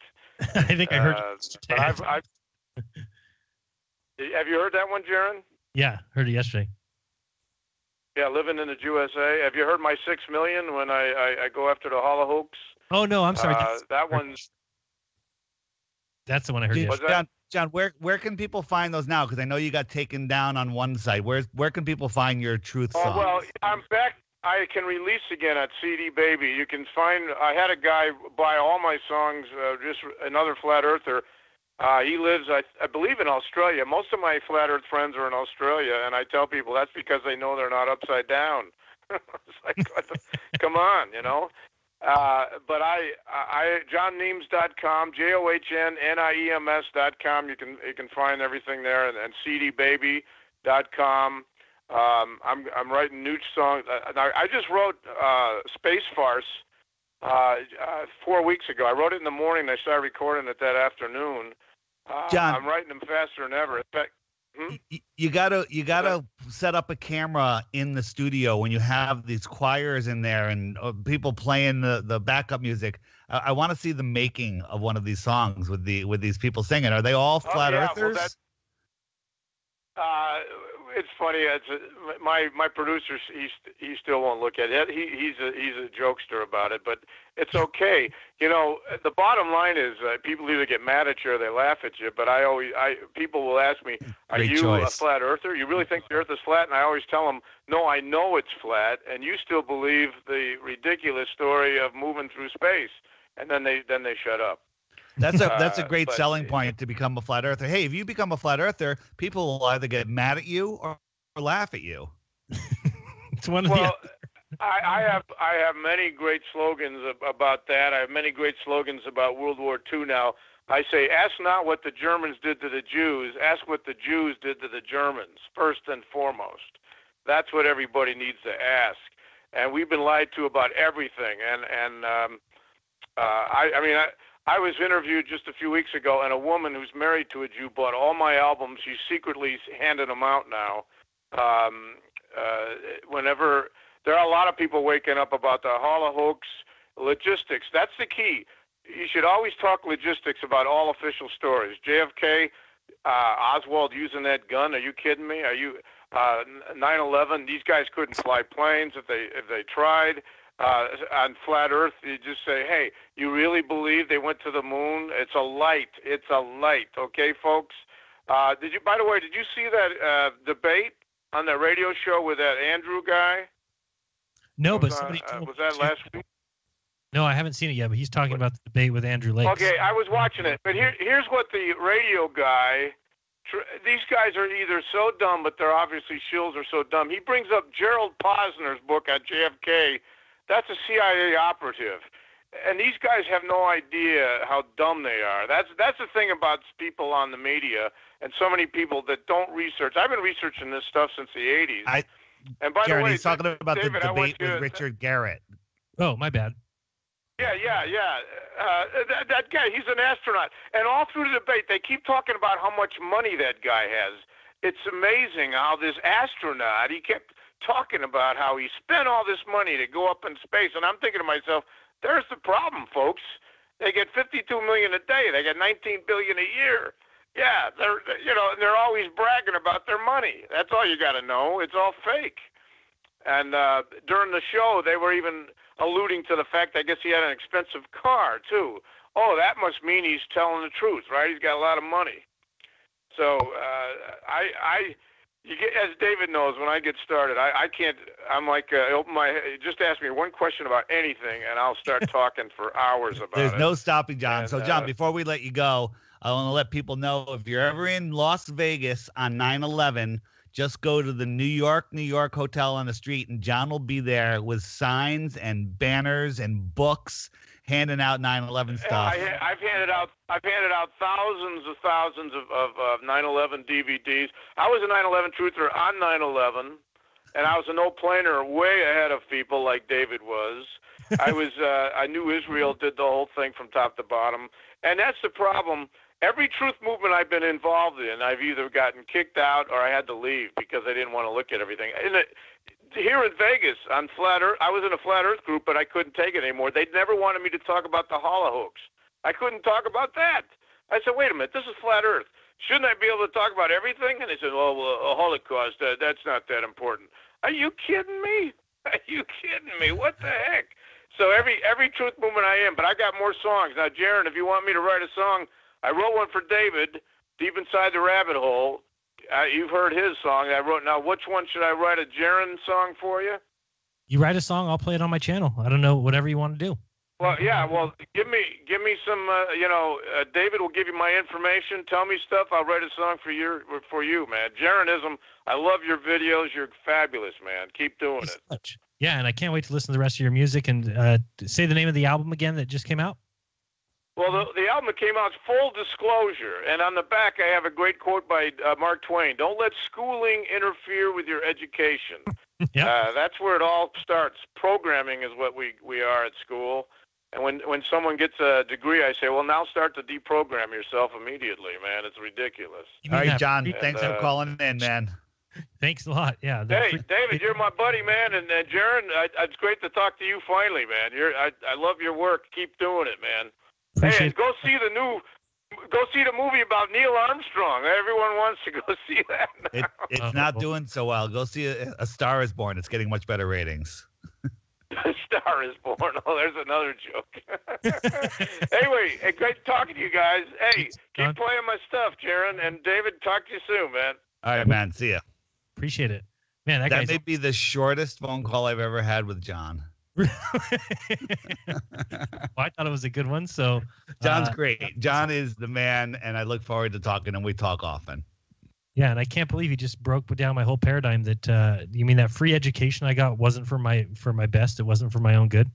You gotta be it wasn't. We were talking earlier. I learned all the truth. I learned all the truth about everything. They handed it right to me, and I just had to regurgitate it, and that's how it all works, right? I can say what you said earlier when we were talking about the education system. You know, like when they get together and say, "Hey, this is what we're going to teach the people." Do you remember what you said? I could say it. Go ahead, say it. But basically, you know, the elite get together and like, all right, what are we going to put in the schools? Are we going to put in stuff that's going to make these people smart, challenge our authority, question our power? Or are we going to dumb them down to the point where they'll just be good little slaves and not even know what's going on? And we know what the answer is. Yeah, you just have to put yourself in a position of power. And we know that the people who elevate to those top positions and become rich are the people that'll step on your neck and do whatever it takes, lie, cheat, whatever, to get to the top. And then those people get together at big parties and decide they're the ones who put out the textbooks and everything that you send your children to school to learn. And what do you think? That it's going to be in there, all the secrets to life, all the answers, so that everybody growing up can then challenge their power and go after their money? Or do you think it is meant to keep them as dumb as possible, all believing the same thing and thinking that they're smart? You got Red's rhetoric. He'll run around and tell you how smart he is and how brilliant he is when his knowledge will never go anywhere. It'll never get him anywhere because it's just the knowledge that they want everybody to believe, to think that they're smart, and they can go around and spit numbers which mean nothing to reality. Doesn't matter what numbers you give me. It's not going to make me believe that I'm spinning on a ball, flying through space, and all the other malarkey that goes with it. I tuned into the Nonsensiker show, just out of curiosity. Hey, do they still have? I still have to ask this question. Do they still list their own names as Lyle? And you know what? I didn't even look because I look at the guy and all I do is see one of those French poodles or whatever it is. The Cocker Spaniel. The Cocker Spaniel. That's all I see. But they had a guy on talking about LIGO and all the data they got from LIGO, and they're talking to him like, "Wow, can it sense 2 black holes?" And he's like, "Well, yeah." And so in the chat, I went in and I just said, is this a religious show? Because there's nothing that you guys are saying that have any proof. And they're like, the proof's right on the screen, and they're showing charts and numbers. And I'm like, wow. Sad. So sad. Man, so sad. All right, well, we'll talk more about that. So if you're listening, don't go anywhere. You are listening to Jeranism Monday Night Raw, and when we get back, we'll take more calls. Get in line, 213-233-3998. Get in line, talk to us about anything, or tell us how the moon landings happened. Don't go anywhere. We'll be right here.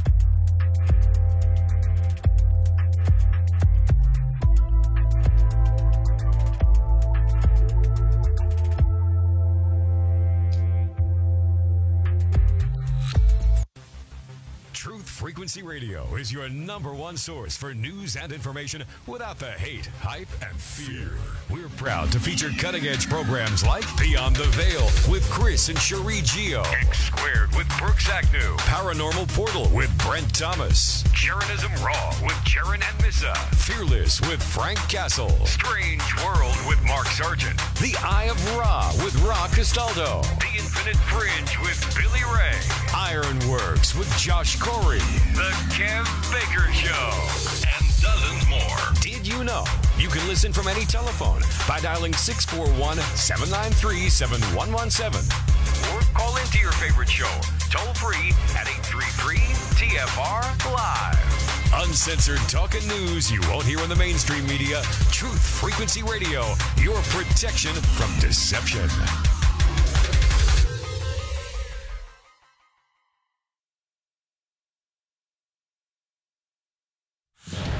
Missing journalist, Microsoft co-founder dead. I'm Ann Cates. CNN is reporting on a new development in the case of a missing Washington Post columnist. Correspondent Clarissa Ward. Saudi Arabia is preparing a report in which they will acknowledge that Jamal Khashoggi was killed in the Saudi consulate, that it was not intentional, that it was the result of essentially a botched operation, a botched interrogation that was likely supposed to end up in a kidnapping or abduction to take in from Turkey, presumably back to Saudi Arabia. Paul Allen, who co-founded Microsoft with Bill Gates, has died of cancer at the age of 65.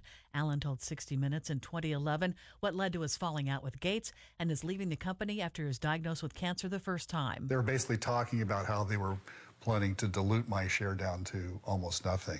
And it was really a shocking and disheartening moment for me. Well, I think I was still probably in the middle of radiation therapy. President Trump has gotten a first-hand look at the devastation caused by Hurricane Michael in Florida and Georgia. Somebody said it was like a very wide, but you mean extremely wide tornado, because that's really what this was. This was beyond any winds that they've seen. I guess 50 years, but who knows? It could have been longer than that. Nobody's seen anything like it. The American Bar Association will stop looking into new Supreme Court Justice Brett Kavanaugh. Correspondent Linda Kenyon. The ABA says the review is no longer applicable because Kavanaugh was confirmed to the High Court. The ABA had announced it would review Kavanaugh's top rating of well qualified after he was accused of sexual misconduct by 3 women. Kavanaugh denied all of the allegations. At the time it reopened the review, the ABA said it was looking into issues regarding Kavanaugh's temperament as a judge. On Wall Street, the Dow Jones Industrial Average fell 89 points. The S&P 500 closed down 16. The Nasdaq off 66. I'm Ann Cates.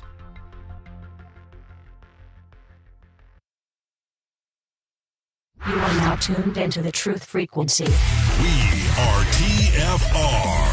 TFR. Truth Frequency Radio.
Welcome back. You're listening to Jeranism Monday Night Raw. Appreciate you joining me, along with the infamous David Weiss. David, really quick, where in the world will you be exactly 1 month from today?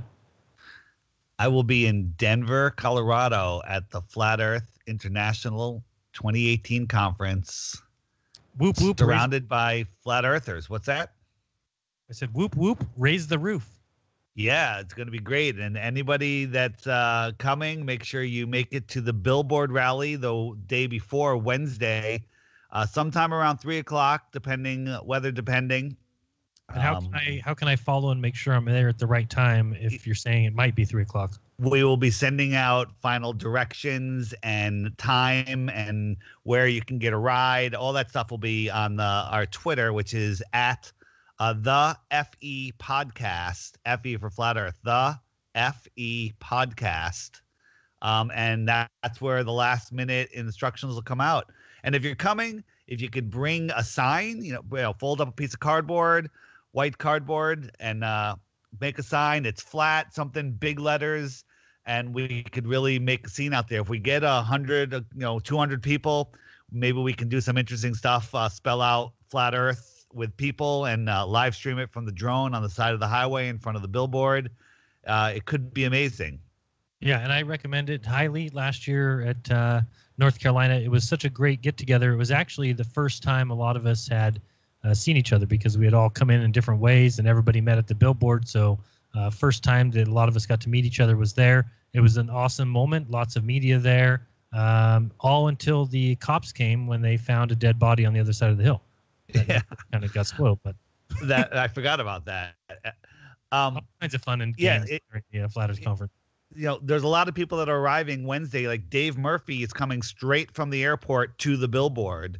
So, if you're landing, a lot of people are getting there Wednesday. If you're landing around that time, the billboard's halfway between the hotel and the airport. So you can just take an Uber to the address that we will give out, which is right at the billboard. There's a giant parking lot. It's good. I heard that Zulu One is trying to organize a bus from the conference center. Oh, really? So, yeah, that's I heard. He hasn't said anything to me, but that's what I like about this. People just do their own thing that create fill a void. I came up with the idea of the billboard because I felt that the conference needed to hit people that have no idea about the conference, and so I did it. And there's other people doing other things, so it all makes a nice flat Earth soup. Brilliant. And I'll be in my car. So I don't want to go with David. So there'll be 3 seats in my car if anybody's interested in going with me. There and you also for the patrons out there, I am going to be doing a dinner on Thursday night. That is so nice of you buying all your patrons dinner. That's amazing. Isn't it nice of me? Thanks so much. No, but we're going to do an early dinner. And I think that the first day's festivities will be over. It's a Dutch dinner, I hope. A Dutch dinner? A Dutch dinner where everybody pays their own way. That would be awesome. Yeah. That would be really fantastic. Otherwise, I might get footed with quite a large bill. Yes. Well, it depends. It depends how many of my patrons are going. Okay. If it's 4 patrons, then I will certainly cover the bill. If it's 40, then I will certainly not have a car to drive home with. So you could always sell your car and cover the bill. Well, that's what I said. Then I don't have a car to drive home with. This is the whole point. That's right. Bob's got a room for you. Bob and Cammy, they'll take care of you. Sweet. And then they got 2 Jerans in the house. That'll be fun. All right. So join us out there in Denver, November 15th and 16th. It will be awesome. And again, you can stay at Bob's house if you really need to. Just get a hold of him. Tickets are still available. And if you're a flat earther, if you're listening to this, you probably are a flat earther. If your significant other is not a flat earther, but they love you, you can convince them to go on a little adventure with you and bring them to Denver. Either tell them or don't tell them where you're going. They probably know by now, though. And there's no chance that you can bring a non-flat earther to the convention and leave without both of you being flat earthers. Yeah, and I will guarantee you this. It'll be the best group of people you've ever been around. I can just guarantee you, just because I've already seen it, and there's no animosity, and everyone gets along, and you all believe the same thing. And it's just a good time. It's kind people. It's kind of what you would envision the perfect world being like, not the one that we currently reside in. It's heaven. Yes, it really is. It's just like heaven. That plus Eru singing. So it's like heaven, but with Eru singing. Eru singing, and as a backup singer, Flat Earth Music Man, Flat Earth Guru. He's a backup though. He's not the lead. He might jump in and do a little lead. I don't know. We'll have to see. So yeah, so you can't miss it. It's going to be a ton of fun. If you're anywhere near Denver, it's get out there by car, by boat, by train. It'd be an interesting boat ride, but figure it out. Get there. That's all I'm trying to say. Very so good. Let's go back to the phones. We got a caller that's been on for a half hour. You're on with Jeranism Monday Night Raw. Who's this? Where are you from? Okay. Oh, there he is. Hello? Hello. You're on. Are you talking to me? Yep. Hello? Oh, wow. Hey, Jeran. I really wanted to compliment you on, well, so many things, but everything, actually, that you do. But the show with Eru last night, I listened to that and was up all night. It was fun with the truth. I just couldn't believe how amazing that was. I want to recommend anybody who has not listened to that yet to definitely check that out. Well, thanks so much. And also this week we'll be doing a second half of that show. He's going to let me know tomorrow what day, Wednesday, Thursday, Friday, we're going to be doing that. So look up my channel for the second half of that show. Thanks a lot for saying that.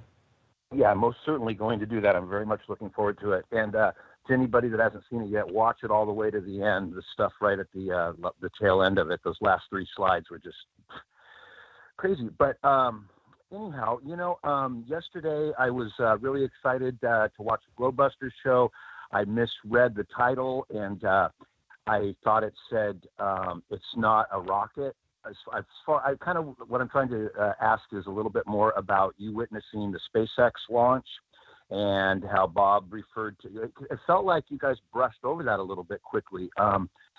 The footage that Bob showed, and he made the point of it being a new phenomenon and the spiral technology. I think there's a couple videos out now about that and how peculiar that is for a rocket launch. But the footage that Bob showed, only planes buzzing around. I've seen some other footage where there's complete chaos in the skies. There's things going every which way. And my question is whether or not that is some sort of beta testing for some sort of holographic alien invasion that we've all heard about coming in the future. All right. Did you have anything else, or just want that answer? Well, yeah, I was just kind of curious about what you witnessed, and Sure. you said that you didn't think it looked holographic. So it seems so peculiar. It seems to me that they're just it seems to me that they're conditioning people to get used to witnessing stuff like that in the sky. Absolutely. That's it to me. And I don't think, this is just my opinion, and I never like to discount anybody else's research, especially if I haven't done the research into that certain section. So I haven't done any research into spiral technology. To me, what it seems like that they're doing is they're doing a grand light display, something that wouldn't be very hard for them to do, launch a rocket into the sky with basically a light show attached. And the higher you can get that rocket, the further out people can see it. So in this particular case, if that rocket was at its peak, say 100,000 feet, which is as high as we can get balloons, or, we can get them to 110, 120, then that would be able to be seen from where I am, from 250 miles away. Certainly, it seems like that's the case. If a balloon got up that high, as we've seen Dwayne Kellum's balloons get up that high, I can see from his balloon footage north of San Francisco down to past LA. So I know that from that 100,000 feet viewpoint, you can have about a 250 mile view either way, kind of a radius. So to me, and I don't just jump in on Globebusters and say, I don't agree with you that it's that, because I'm very interested in all of it. To me, though, it just seems very obvious. The thing got up as high as it could get, and then went horizontal, and then went back down into the water. So are they able to, at some point of the ascent, send back the first stage and have it land? Well, obviously it looks like that's what they're doing. I think a lot of that footage looks fake. The ones that go to the water certainly are fake. So those are an easy way out for them. And the few that they've done on land, nobody's there to actually witness it close up. So could it be a balloon? Could it be a much lighter device than the 40,000-pound rocket that they tell us. I think there's so much things that I don't know about those things, but certainly what I saw was, I don't think, a hologram. That's just my opinion. I don't think, what it was a hologram. I don't think that other people in town that if they looked up at the same time would be seeing the same hologram. I think it would depend on your location, the ascent that it would take, and the path. But it certainly looks like it goes up. It stayed about level for a little while and then came back down. So, go ahead. To me, they're launching something. Who knows how big or how small it is. And as you pointed out on the show, there's very little flame at the beginning. It lights up in the sky. And to me, I think they're projecting that light from somewhere else. Did you see I believe UAP channel had it where it showed a rocket where the lit part of what was coming out of the bottom was, 20, 30 feet behind the rocket. Right. Yeah. It always looks like that. And to me, it just looks like steam that's being lit up, or steam or smoke or something that's being lit up with a high intensity light or energy beam, laser, whatever it is. But what that light that you're seeing is the sunlight. I mean, that's what it is the sunlight from far away is lighting that area up. That part of the sky is still lit. Okay. So, that's in my opinion, but it's not very high. And that's why that's just why I think we see lots of those things that we see in the sky that we think we shouldn't see, but we do see them. So that's one that I think that you can figure out how high it is. You can figure out what it's doing. And when you look at that side view, you can see that it goes up and down. And how do I explain this? If you're looking from a side view and you see something do an N, well, then the excuse that they're trying to use is, well, that's perspective. That's why you see it go away that way. That's perspective. Well, no, perspective is as things get further away from you, they go towards your vanishing point, and that's not what I'm seeing in those films. I'm seeing clearly a rocket on the right get launched up in the sky and come down on my left. That's what I think I'm seeing. And I don't think they're landing anything upright. I think that is all complete and total fakery. They might be dropping some glowing things out of the sky that crash into the dirt, but anything they show us landing upright, you can't land something upright if you're hanging it from a crane if you're not careful. Yeah, I've said before that, if you just envision being on the top of the Empire State Building and dropping a Kia Sorento, a car that weighs 2,000 pounds or 3,000 pounds, dropping that car, now imagine the speed that's going to gain on its way down. Now imagine having to shoot out, rocket fuel, or as they, to blasting enough that doesn't dig a hole right through the ground, but somehow slows that car down to come to a stop. And that's talking about a 2,000-pound car. Now figure out that they're talking about a 40,000-pound rocket that is coming down at way higher than the Empire State Building and at a way higher speed, and comes down and is just able to leisurely, check up and stop. And again, I like to point this out all the time. Even if they are doing that, then it's not a big deal if you believe in the whole space hoax, because you believe that they did that on the moon 50 years ago. And they did it, and then people got out of that craft, danced around, got back in it, and it launched again back to Earth. So the fact that Elon Musk can go up a few miles, drop the rocket, and it land with no people in it, and then it takes months or whatever for that to go up again, is a complete and total expose, or exposing of the moon fraud. My favorite is when they landed it on the barge where it was blowing maybe 20 to 30 knots. The barge is heaving and hoeing in waves. You couldn't stand on that barge, let alone balance a rocket up there. Even if you braced it and it was hanging it from a crane, it would tip over. And they landed this thing on that in the wind. It's just all impossibilities. And there's no way that's even fathomable, and people just buy it.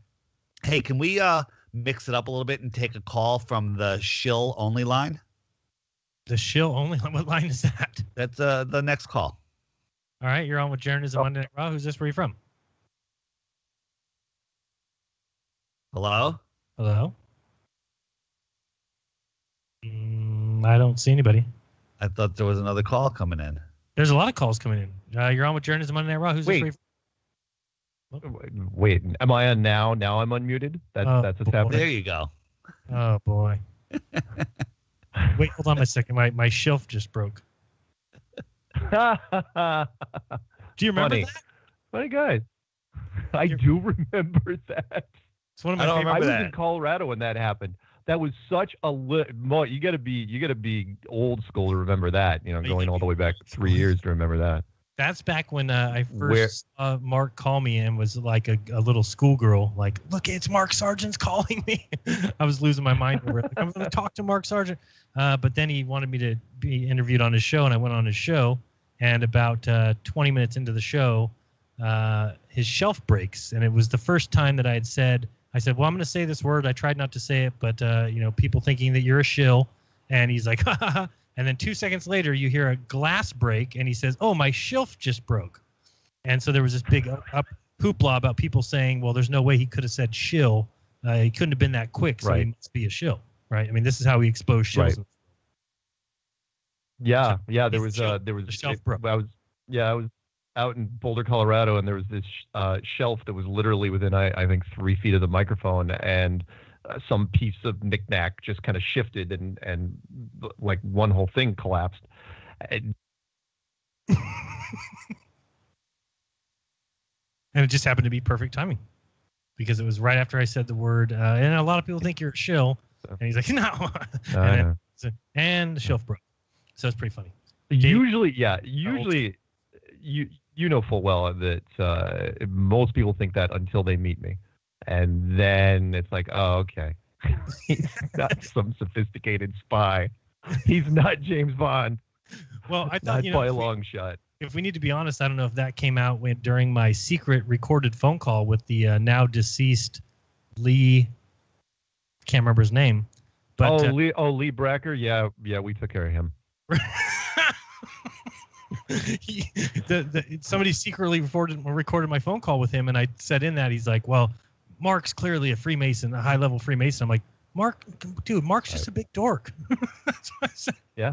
Yeah. And you actually felt bad enough that when you found out he was recording stuff that you called me and said, look, you're gonna hear that I called you a dork. I'm like, I meant it. And I don't want to get really. I do remember that. That was funny. Jeran first called me. He's like, "Oh my God, I'm in so much trouble. What do I do?" No. Do I call? Oh please. I've been called way worse than that over the years. No question. Hey, I want to mention something real quick. I would do a quick shout out. I don't know if she's still listening or not. Patricia was listening. I want to give her a quick shout out for the 20 questions thing she did with CBS News. Because regardless how the rest of the segment went, and we were the showcase segment. I watched the whole thing on television. I thought she did an amazing job just answering the questions. Boom, boom, boom, boom, no wavering. I don't think she even blinked. It was awesome. Did you see it, Jeran? And I found out about it. I have not seen it yet. She did a great job. It was really good. Nope, I haven't seen it. Yeah, and I was there for that, and I was shooting on the other side of that park with National Geographic, and they were shooting. CBS was with her, and she was talked to him, I think, for an hour, and they used like they did with Rob Skeevel in like 5 minutes worth. But I thought she did very, very well. So kudos to you. I've been waiting for this one for a while because this was the Arcadia meetup from back in August. Of this year. But the other thing I want to mention, because I know eventually we're going to go to break, is the First Man movie thing. Because as you know, the Neil Armstrong movie played by... Clue number one. The what? Said clue number one. Yeah. I'm not going to... I'm not going to... That clue? You know why I remember that clue? Because it was my least favorite. It was Skiba's least favorite too. I don't know why you led with that. I didn't think it was that strong. I almost turned it off. I almost turned it off after that first one. I'm like, oh, come on, what's he talking about? And then every other one was gold. I still stand by that clue only because I'm a huge movie guy, and it's like, look, American cinema. I mean. You're out in California. I mean, we make movies about freaking everything. And this movie, First Man, let's face it, this movie should have been made a long time ago. This movie should have been made in the 80s or the 90s, the latest, back when Neil was still around. The only reason they made it this year was because the Apollo anniversary is coming up in 2019. They had to make it. No, you it's have to because of Jeran hitting on NASA so hard. They had to do something. It was completely Jeran's fault. And then to combat against my good looks, they went with Ryan Gosling, I hear. That was the only one they could get that's better looking. Right. Everybody else. Nice. The other thing I wanted to mention was, because the headlines, because it came out on Friday, and the headlines, which are interesting, the top 3 headlines in Google are New York Times, First Man is no match for Venom and A Star is Born. That's not a good sign. Wow. What a crappy superhero movie and a musical. Well, it's a remake of A Star is Born, going all the way back to Chris Christopherson in the 70s.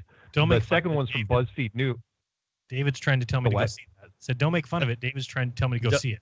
For fear of sounding not manly, The Star is Born is probably the best movie I've seen in 10 years. Well, you're no longer manly. I've heard great things. I heard Lady Gaga will cement herself in history because of this. Lady Gaga did an amazing job, better than just amazing job. And what can I say about Bradley Cooper? He's just dreamy. Oh boy. He is the man. He had me hooked when he played the raccoon in Guardians of the Galaxy. That's where I was hooked. That's where he lost me. Yeah, fantastic knowledge. No, just actually just a really good movie, and it actually has a good message, basically that the music industry will steal your soul, and it was a fantastic movie. And if you're gonna go see it, try to see it in a Dolby surround sound theater, because the soundtrack is Emmy, Oscar award worthy. Right on. You know what? I will have a chance to see it on Saturday, because there's a film festival out near Little Rock, Arkansas, that's flying me out, and I think I have all day to kick around before I have to answer questions. So they're going to watch the documentary, and then director, producer, nobody's going to be there but me, and I'm going to go up and field questions on stage. That ought to be fun. All right, can't wait to see that. You have somebody record? Yep, in a room full of globalists.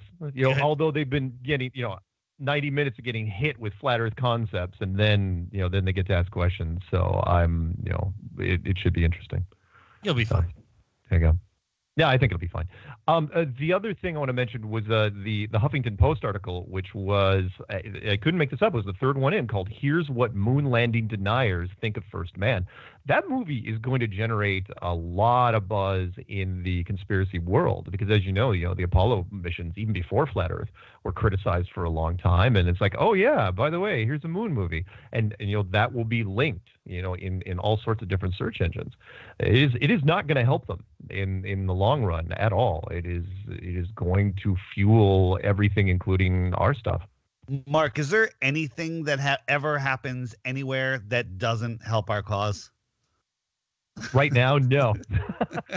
Well, no, because the only thing that could hurt us is if somebody in the community did something really horrible, like blow up a post office or something like that. Other than that, no, there's almost nothing. One of my ideas. Here we go. What? No. I heard the driver of the New York City limo was a flat earther. Oh, here we go. Nah. Yeah. No. I mean, no, seriously, we've had 200 plus meetups, multiple conferences, and we haven't had a single incident. And that's the only thing. Everyone's really on their best behavior. Somebody did a boat inside of a parking lot. Yeah, there was the boat, and honestly, I remember that boat very well. I remember when you showing the footage of this thing, I'm going, you know what? I go, well, why isn't it blown up yet? Why isn't this thing caught fire? Why, that's what you'd want to do. But no, it was just a stupid boat. They just put it in the thing. Even that gave us good press. Yeah, people somebody put a boat in a parking lot of a mall in Canada, and it was just marked up with globe busters and flat Earth, and the Earth is flat. And it was a great marketing ploy or tool, but yeah, so pretty scary though when we start having stuff like that. But you're right, I no other incidents.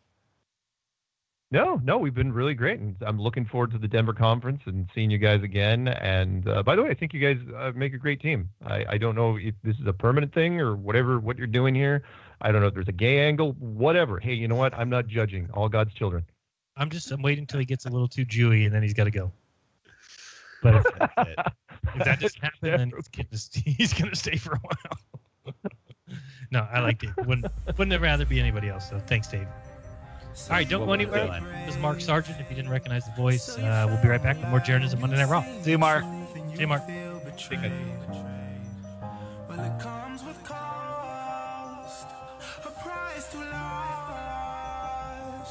as if we're really just born to die. I'd rather not been born. Stay in school, they said. Use your tools, they said. But being This is Elizabeth McCabe, aka Lucky One of Truth Frequency News. I wanted to tell you all about Extendivite from HeartDrop.com. Y'all know I check everything before I air it. When I heard about Extendivite on TFR, I went to HeartDrop.com and started my research. It's got cayenne. That's good for blood and circulation. It stimulates the blood flow. It's got garlic, which fights bacteria like antibiotics, and it lowers the cholesterol and blood pressure. It also has milk thistle, which is the best detox for liver. I couldn't wait to try it out, and I'm glad I did 4 months ago. And here's obvious results. My hands and feet don't get cold anymore. The varicose veins have faded too. My wrists don't hurt after typing all day. Now I tell you all this because it's true and I want you to really live life. Try Extendivite. Go to HeartDrop.com and order it. Extendivite is only $69.95 for a 2-month supply of either capsules or liquid. Call now. That's 1-877-928-8822 or visit HeartDrop.com. extend your life with Extendivite. Poor water quality is a major health issue, and it's only getting worse. Municipalities can't keep up, standards have dropped, and pollutants are increasing. Where does it all end? It ends by keeping the pollutants outside of your home with HydroCare's advanced systems available at Wave Home Solutions. No less than the best purification materials and processes have been developed by HydroCare to provide you with healthy, clean water for drinking, cooking, and showering. HydroCare far surpasses the competition in removing chlorine, odors, iron, lead, chemicals, limescale, and much more. Don't settle for less when it comes to your water. We'll take care of the toughest water problems for you, whether it's from a city or well source. Satisfaction guaranteed. For more information, call 888-997-WAVE. That's 888-997-WAVE. Or go to bestwater123.com. That's bestwater123.com. Wave Home Solutions for a healthy, comfortable home. For 5,000 years, the world was ruled with wooden ships by one man. 242 years ago, a small group of free men crafted a new nation built on liberty and freedom. Global elites have been fighting to destroy this new nation called America ever since. Based on actual events, Charm of Favor tells a true story of how they corrupted the election system. They infiltrated federal agencies and murdered witnesses, judges, and even presidents to keep from being caught. Now, the largest and wealthiest crime syndicate the world has ever known has been drawn out of the shadows. They have killed hundreds of Americans and recently attempted to assassinate half our congressmen. Still, they escape arrest through an almost supernatural charm of favor. Read Charm of Favor and be prepared to open your eyes to what may lie just around the corner. Charm of Favor is available on Amazon and Barnes & Noble.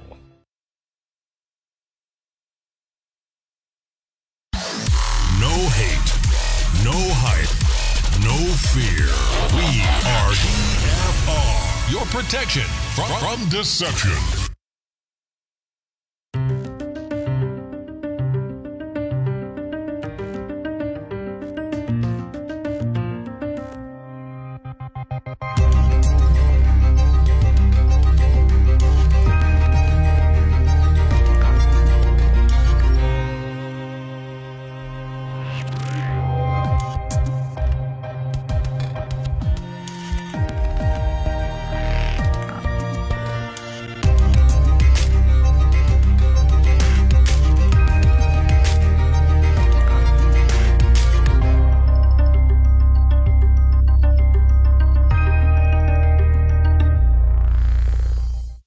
Welcome back to Jeranism Monday Night Raw. Thank you for joining me. Along with me is David Weiss And I wanted to go over real quick just because I mentioned it, but I don't think I was clear, that if you are going to Denver and you are a patron, and if you're not, for $1, you can sign up at patreon.com/Jeranism. Sign up for $1 if you're going to Denver, and this way you can go out to dinner with us on Thursday night.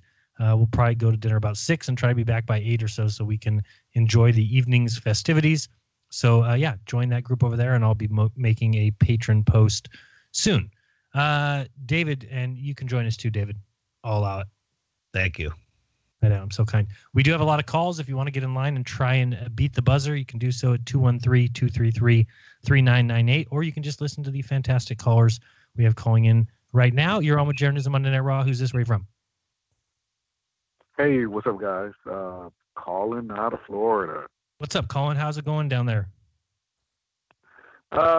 Colin from Florida? Good. This is Colin from Florida. Yes, sir. Yep. And how are things down there? Did you get attacked by Michael? Everything's good, man. Looking at the moon. Okay. You know, that thing in the sky. That light in the sky. Guys, I had a question. What's up, Dave, man? How you doing? Like Mark said, I think you guys are doing good together, man. There's some type of chemistry going on. Don't know what it is, but it's working. I'll just leave it at that. Thank you. All right. The point what I called in for is so is do you guys know what amount or how many hours per day are we allowed to see the sunlight or the sun, the physical sun?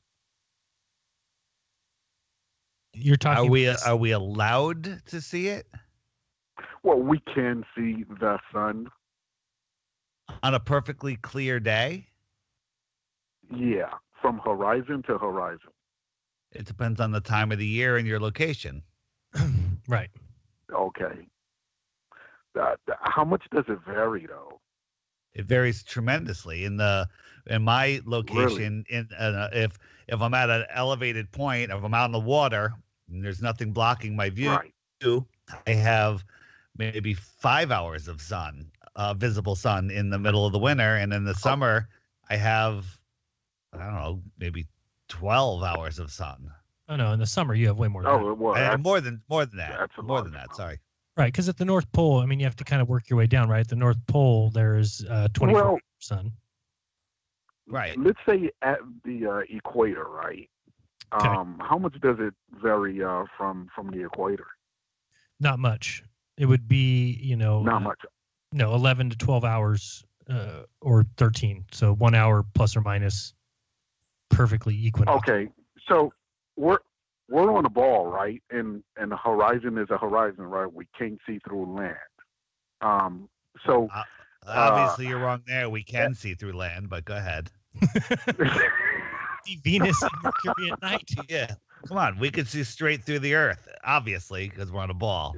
Right? Yeah. Hey, I'm gonna admit I did. I seen China when I looked down. So if we can see from horizon to horizon at the equator, I just just looking for a scientific explanation for it. If it's 11 to 12 hours at the equator from horizon to horizon to see the sun in the sky, how does that explain for us to be at one point on a ball at 180 degree span where we could see from horizon to horizon? Now, if the Earth is going around the sun and the rotation of the sun should be 24 hours, how is it we can see it from 11 to 12 hours a day and we're at one single point on that ball? Well, they'll throw in their magic distances and say that's because the sun is so far away that you can basically see through the ball. You can see it. But I totally agree with you. I don't even have an answer for you because I think that it's malarkey. So I can't, there is no answer. You're asking me, how does it work on a ball, right? Right. I think the easy answer is. Right. Well, yeah. we can see sunrise and sunset. So, like, are you saying we're seeing around the curve? I mean, if it's out of our point of view, it should be out of our point of view. We're on a single point of the earth. So if we're at like 12 o'clock, and the sun's at 9 o'clock of the earth, I understand it's millions and millions and millions of miles away. We still should not be able to see it because, we should be blocked. My horizon is like exactly what it says. I'm seeing horizontally away from me. So, unless if horizontal has a slight curve to it, then yeah, we could probably see it, but I wouldn't understand any other way. Yeah, no, I mean, the way the horizon works is if you start turning in any direction, that the horizon adjusts, and then you still have a flat horizon in front of you. But, the way our eyes work, and if you look left to right, it has to circle around because you're seeing in a circle. You can only see a radius of distance away from you. Although that's hard for us to see, it is that section of a circle. It's like a hula hoop, right? If you put a hula hoop around your neck and look out at the edge of it, you could hold the hula hoop up at a position that the line would appear flat, even though that hula hoop is round, right? So, I mean, it's kind of the same thing. Right. That's how they describe it. But I don't think it helps describe why we can see the sun from two different positions on the earth, opposite each other. But again, they just go to this. First of all, you have to have a sun that is huge. So they've got the 864,000 mile wide sun. I mean, people just need to stop and think of that. Think for a second. Somebody's telling you, due to mathematics, the sun that you see in the sky is 864,000 miles wide. That's almost 1 million miles wide. I don't know if you've ever flown from New York to San Francisco.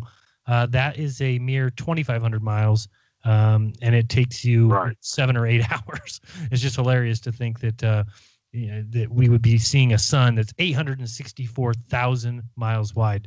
It's ridiculous. But Dave believes in it. I do not. It's like it's like, I mean, an ant could tell you what a blade of grass is, but it can't explain a tree. So, even from your perspective, I mean, we could map out the whole galaxy according to NASA and everybody, the universe. But we could see past the sun. We could be, I mean, if something is so big, so huge, I mean, like, you would think that it just takes up the complete sky or something like that. But when you put it in numbers, it makes sense. I guess if you believe in those crazy numbers.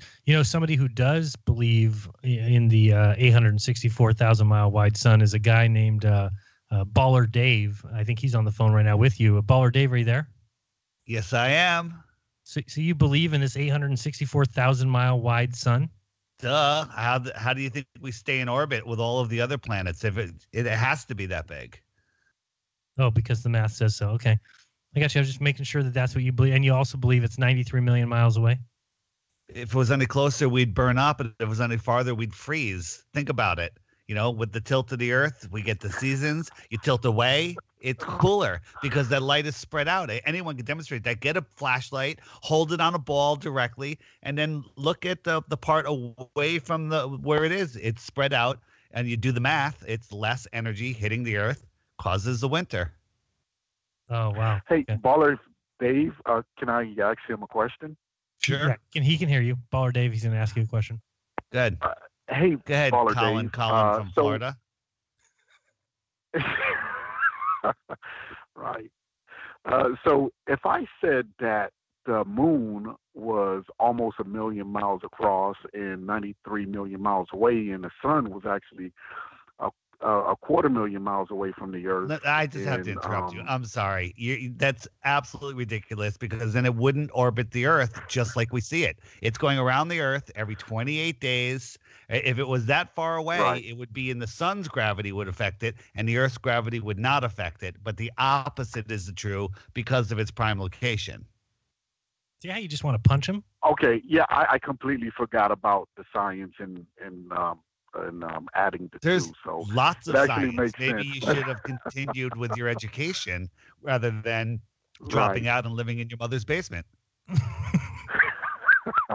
See, this is what I have to deal with whenever I. Thanks, guys, man. You guys rock. I appreciate it. Take it easy. This is what I have to deal with whenever I have something new or some new idea. I got to call and ask for Baller Dave, and then I get it all shoved back in my face, and you just realize how they go about doing it with just nonsense and whatever Dave was just saying. Sorry, Baller Dave, but that was pretty much nonsense. Baller Dave is gone. Oh, Dave, you're back. Yeah. You just missed Baller Dave. I heard. Yeah, it's not fun. Let's go to the next caller. You're on with Jeranism Monday Night Raw. Who's this? Where are you from? This is your meatballer caller. It is the meatballer caller. My favorite. And I was listening to you about the rocket launch last night. And so, I guess Bob was talking and saying he didn't know how it, what was happening, that he didn't see it at the ground level, and then all of a sudden he saw it in the sky. And then you were talking about tonight, and it cleared up a lot of what I was going to ask you about, is what you thought about that.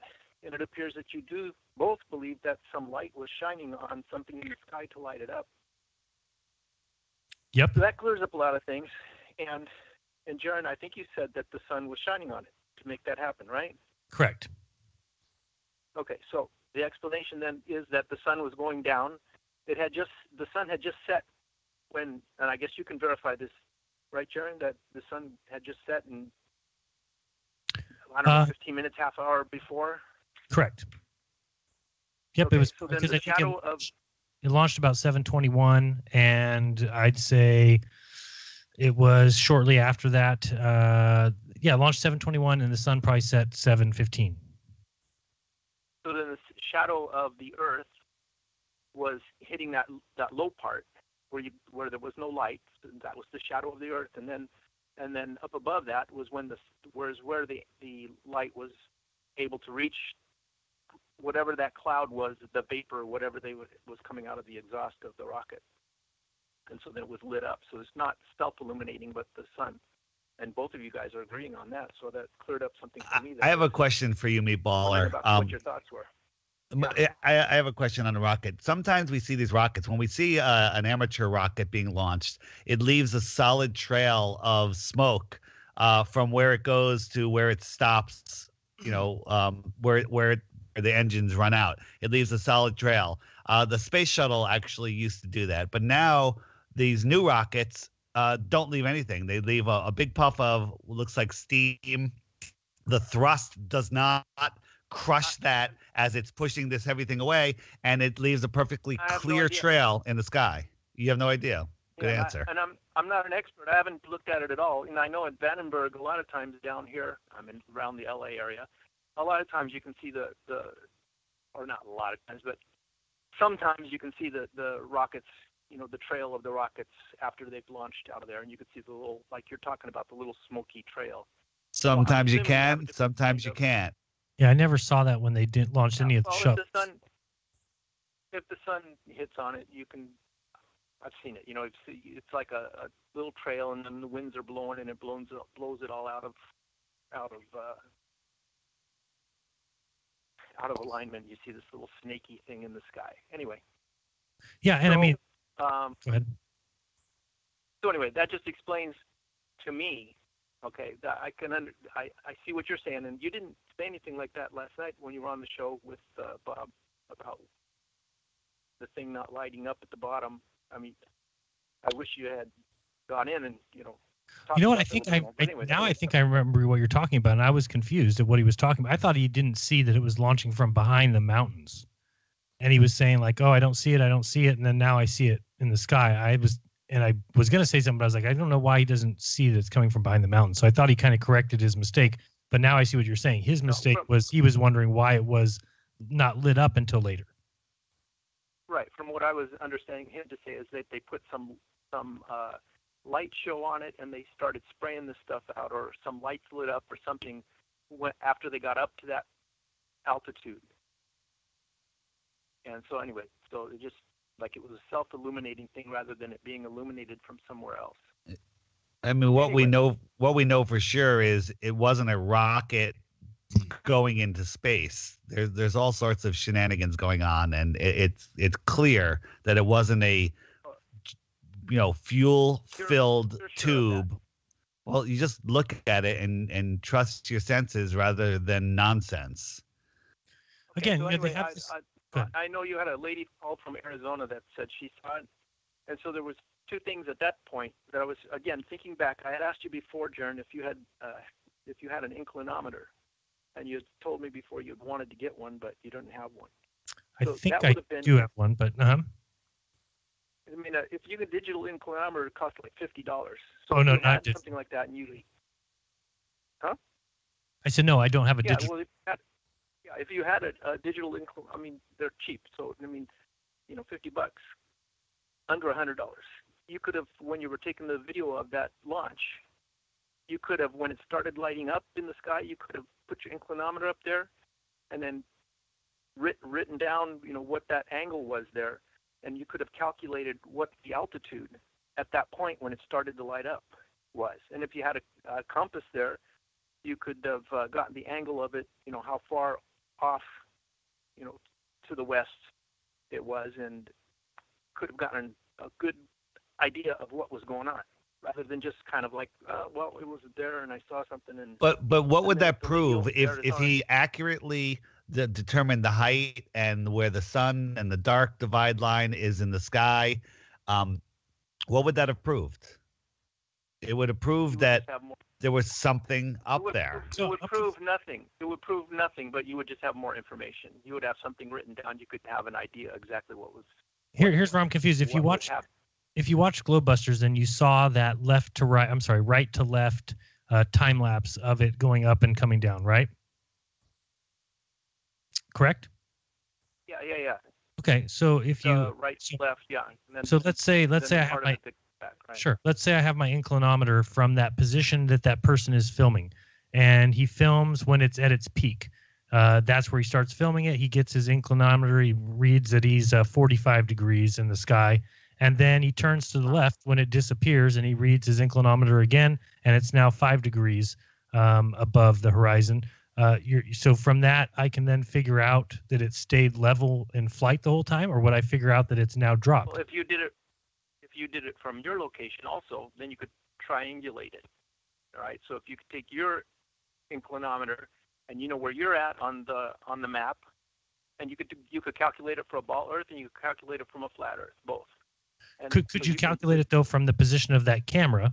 Because you could draw a triangle, right, between yourself where you first filmed it and where you last filmed it at 5 degrees. Is that not a triangle that you can draw? See, here's my problem, and I appreciate the call, but the problem is that everything has to be done in the order and the way that they say it needs to be done. That they're going to tell you the rules of how you triangulate, when you don't. He's talking about triangulation, so let's ask, Meatball or Caller, why it is if you triangulate the sun that you will come up with 238,000 miles away, or if you triangulate the moon, it's the same thing. They're the same size in the sky.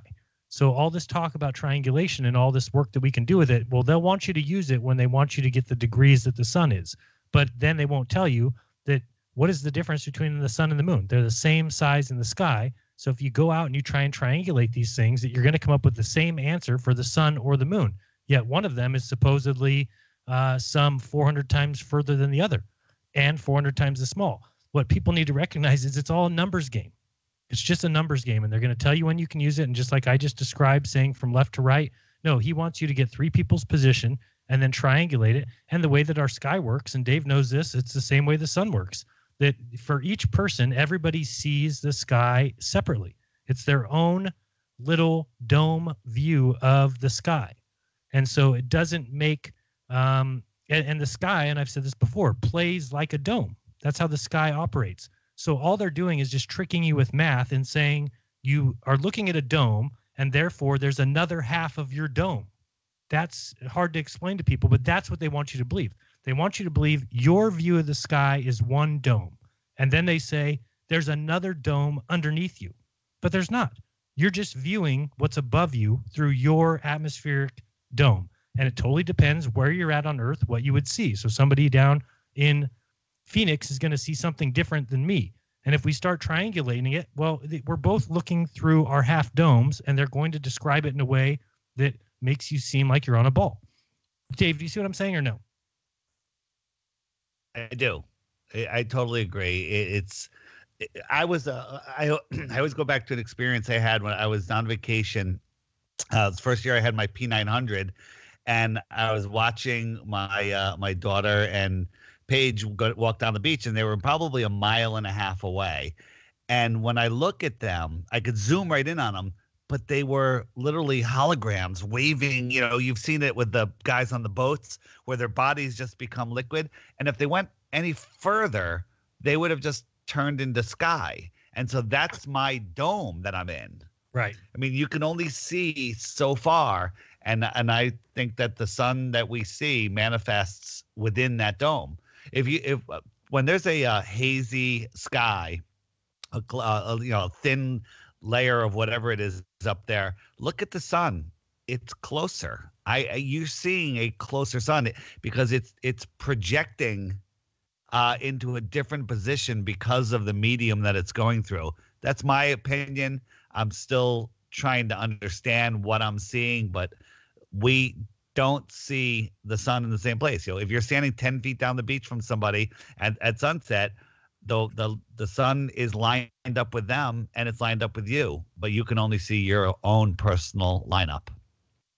Yeah, it bothers me that there's people out there that I guess you could say there's two types of people. Those who say, well, it must be real because the media says so and science says so. And then there's those who say, that doesn't seem right. Let me look into it. And that's the big difference is, big ups to everyone who says, that doesn't seem right, or that, let me look into this, because that's the way we should be about everything. And that's what we've gotten away from. People are afraid because of the time it takes, and they might be wrong, and they don't want to be wrong. They don't want to be called stupid. So they're afraid to actually look into it. Ladies and gentlemen, if you haven't looked into this New York limo crash, you just need to look into it. And you're, like I said, you're either one or two people right now. You're thinking, well, there was a news story that said 20 people died inside of a limo crash in New York. And you might say, well, the news said it and it must be real. Then there's the people who heard me say that right now and will say, well, let me look into it. And then when you go look and you see a full stretch limo, a Lincoln Navigator limo that is sitting in a ditch with its windows fully intact, and they tell you that 18 people died inside of it, you need to imagine to yourself that there is a limo packed with 1,000 swords. Everybody's holding swords. There's swords all over the floor. And that limo flips 25 times and nobody's in a seatbelt. If it lands and none of the windows broke, the people inside are going to be fine. You might have a few casualties. You might have 2 or 3 people die. You're not going to have 18 people die inside of a limo.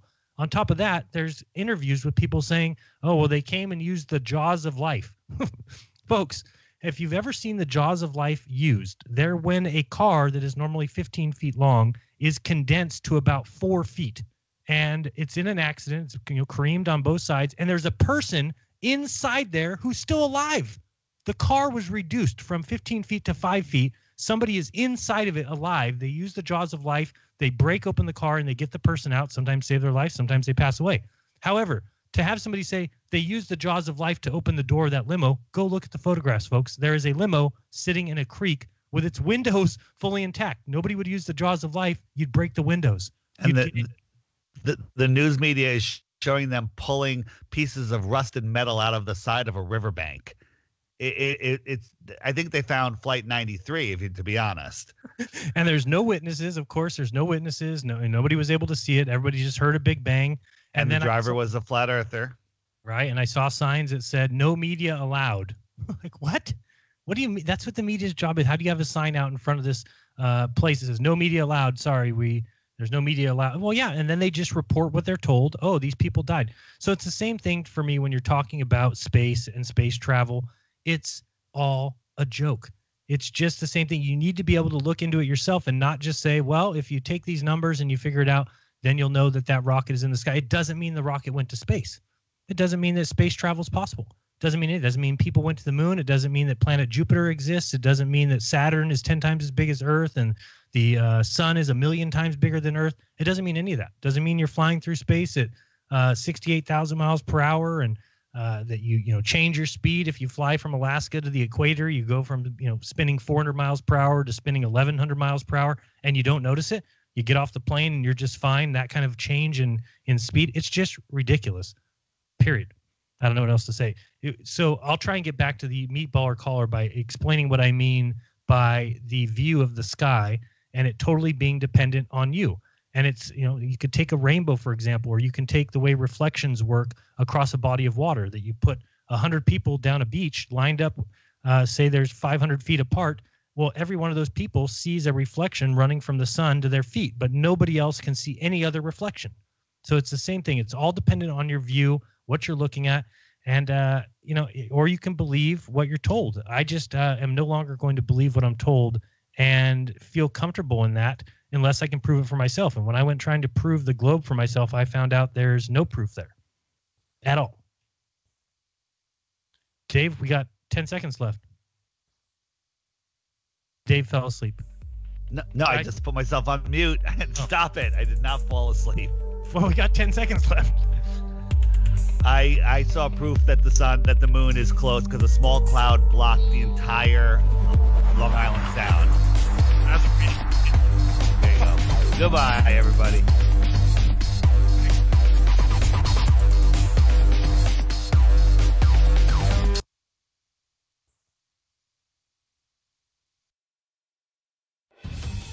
Truth Frequency Radio is your #1 source for news and information without the hate, hype, and fear. We're proud to feature cutting-edge programs like The Christopher Everard Show, The Covert Report with Susan Lindauer, Enemy Within Radio with Tom Barnes, Freaky Friday with The Woo Crew, The Gematria Effect with Zachary Hubbard, America's Evil Genius with Travis Cook, Phoenix Rising Radio with Phoenix, Quantum Connections with Lucky, and dozens more. Did you know you can listen from any telephone by dialing 641-793-7117 or call into your favorite show toll free at 833-TFR-LIVE. Uncensored talk and news you won't hear in the mainstream media. Truth Frequency Radio, your protection from deception.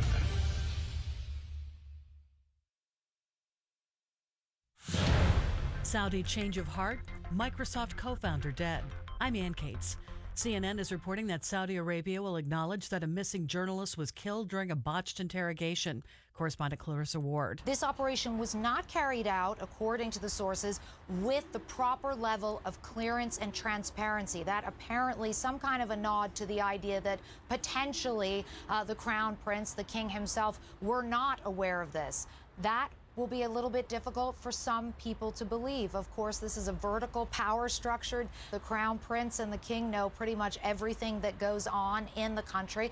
Paul Allen, who co-founded Microsoft in 1975 with his childhood friend Bill Gates, has died of non-Hodgkin's lymphoma at the age of 65.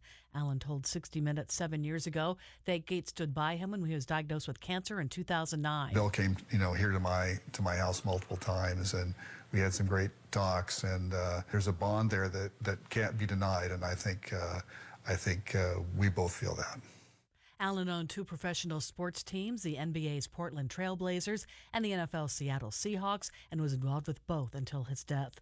Residents of the Florida Panhandle continue to struggle in the aftermath of Hurricane Michael. Widespread destruction and lack of electricity has many survivors living in dire conditions. People in hard-hit areas have been waiting in long lines just to get essentials like food and water. With supplies low, some people have resorted to looting. Hundreds of thousands of customers still without power in 7 states from Florida to Virginia. In Panama City, I'm Omar Jimenez. The federal government wants to